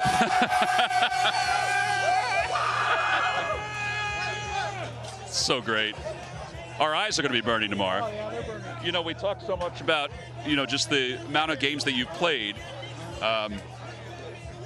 Does it weigh on you as you're going through it, or is it just all of a sudden you're like, wow, I've been in the league a long time, and now I'm going to get a chance to realize this dream of playing in the postseason? Yeah, I'll tell you the truth. I've never felt better physically than I have the last, week and a half, 2 weeks of the season, just because every day, everything matters so much, every game matters so much, and kind of the adrenaline picks up, and you don't really feel anything out there. So, I felt, I think just wanting to get here so bad and get to the postseason kind of took me over the top physically and made me to where I didn't feel sore like I normally would. How about your pitcher tonight? How about all three of your pitchers tonight? I can't say enough about him. I mean, Nola was incredible. When we needed him the most, he was the best he's been all year. Alvarado's did exactly what he's been doing for us for the whole second half of the season, and then Eflin comes in throwing sinkers all day and just getting weak contact. So can't say enough about what our pitching staff did for us tonight. Well, congratulations. Go enjoy it. It's been a joy watching you play, and I can't wait for you in the postseason. Thanks, guys. Let's go Phillies. That's right. It's special. I mean, that's what good teams do, right? Somebody goes down, another guy shows up and does his job. So, I think that's why we're at this year. It's because guys stepped up when they needed to, and we always had that fight in us. There's obviously time to celebrate. Have you thought about that first game? Because you're going to get the baseball, and I know that's going to be special for you to be out there. Have you thought about that? A little bit. Yeah. Not before yesterday, though. I was concentrating on that game. But, yeah, I mean, they're just sitting around today and everybody kind of talking about it. Yeah, it went through my head, definitely, and it'll definitely be a special moment for me. Talk about Aaron Nola and what he did tonight. You know how hard it is to do what he did for 6 perfect innings. Especially against this lineup in this place. He was a perfect guy for tonight. Calm demeanor. That's Nola out there, man. He stepped up, and he proved a lot of people wrong tonight. He really did. Hey, listen, congratulations. Go enjoy it. Thank you. Appreciate it. Let's go, Phillies! Lays out, makes the catch. It's gone! He did it! That's going to win the ball game! Hasn't been in postseason in 10 years. Time for them to make a deep run. You know the vibe I'm getting at Phillies camp? We're going to be one of the most dangerous offenses in baseball. They've gone out and signed a big free agent each of the last several seasons. With Schwarber, now you have Castellanos as well. You've got Harper. It's a terrific lineup. Our goal is a World Series. First step for us is to get to the postseason, and we're ready for the challenge. Phillies right now are in some trouble. Their bullpen the last 2 years has been terrible. Phillies have now lost 7 of their last 8. As stunning a loss we have seen in more than a decade. Girardi out as Phillies manager. We're going to turn this around. I think we need a different voice in the clubhouse. They hope that a guy like Thompson can light a fire under these guys. I'm going to be there for them, and I'm going to have their back. I'm going to support them in every way.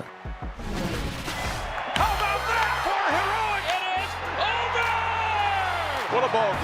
Back-to-back home runs against Josh Hader. Are you a Kyle Schwarber guy? Yes. You like what he does? He hits homers. It is long gone. With a Schwarberian blast. No coincidence that these guys got really hot when he got hot. Rob Thompson, the boys are winning games. And they have gotten it going. Oh, man. Harper is in a lot of pain. He is holding his left hand. A fractured left thumb. Phillies were just starting to put it together. He's the heart and soul of this ball club. I don't know how they overcome it. Phillies have traded for Noah Syndergaard. The Phillies are acquiring Brandon Marsh. I think they did a lot by the Tuesday deadline to end that drought. Phillies have won 14 of their last 18 games. They're not going anywhere. They're playing complete ball games every single night. Sometimes adversity makes you better. When Harper went down, somebody had to step up. We've played very well and think we have a chance to stay in this thing. There is reason for optimism in the city of brotherly love. Welcome Harper back to the lineup. That cheer, the first of many, I'm sure, that you will hear tonight. Philly fans, young and old, absolutely adore this man. Bases loaded, Harper's up, makes it into right field. Bryce Harper is back. They have all the pieces to get it done. Game over, Segura. Look out! Phillies at full strength would be a dangerous postseason matchup for anybody. They're a scary team. Coming on is Marsh, still coming on, makes the catch. The drought is over after 11 seasons. The Philadelphia Phillies are going back to the postseason.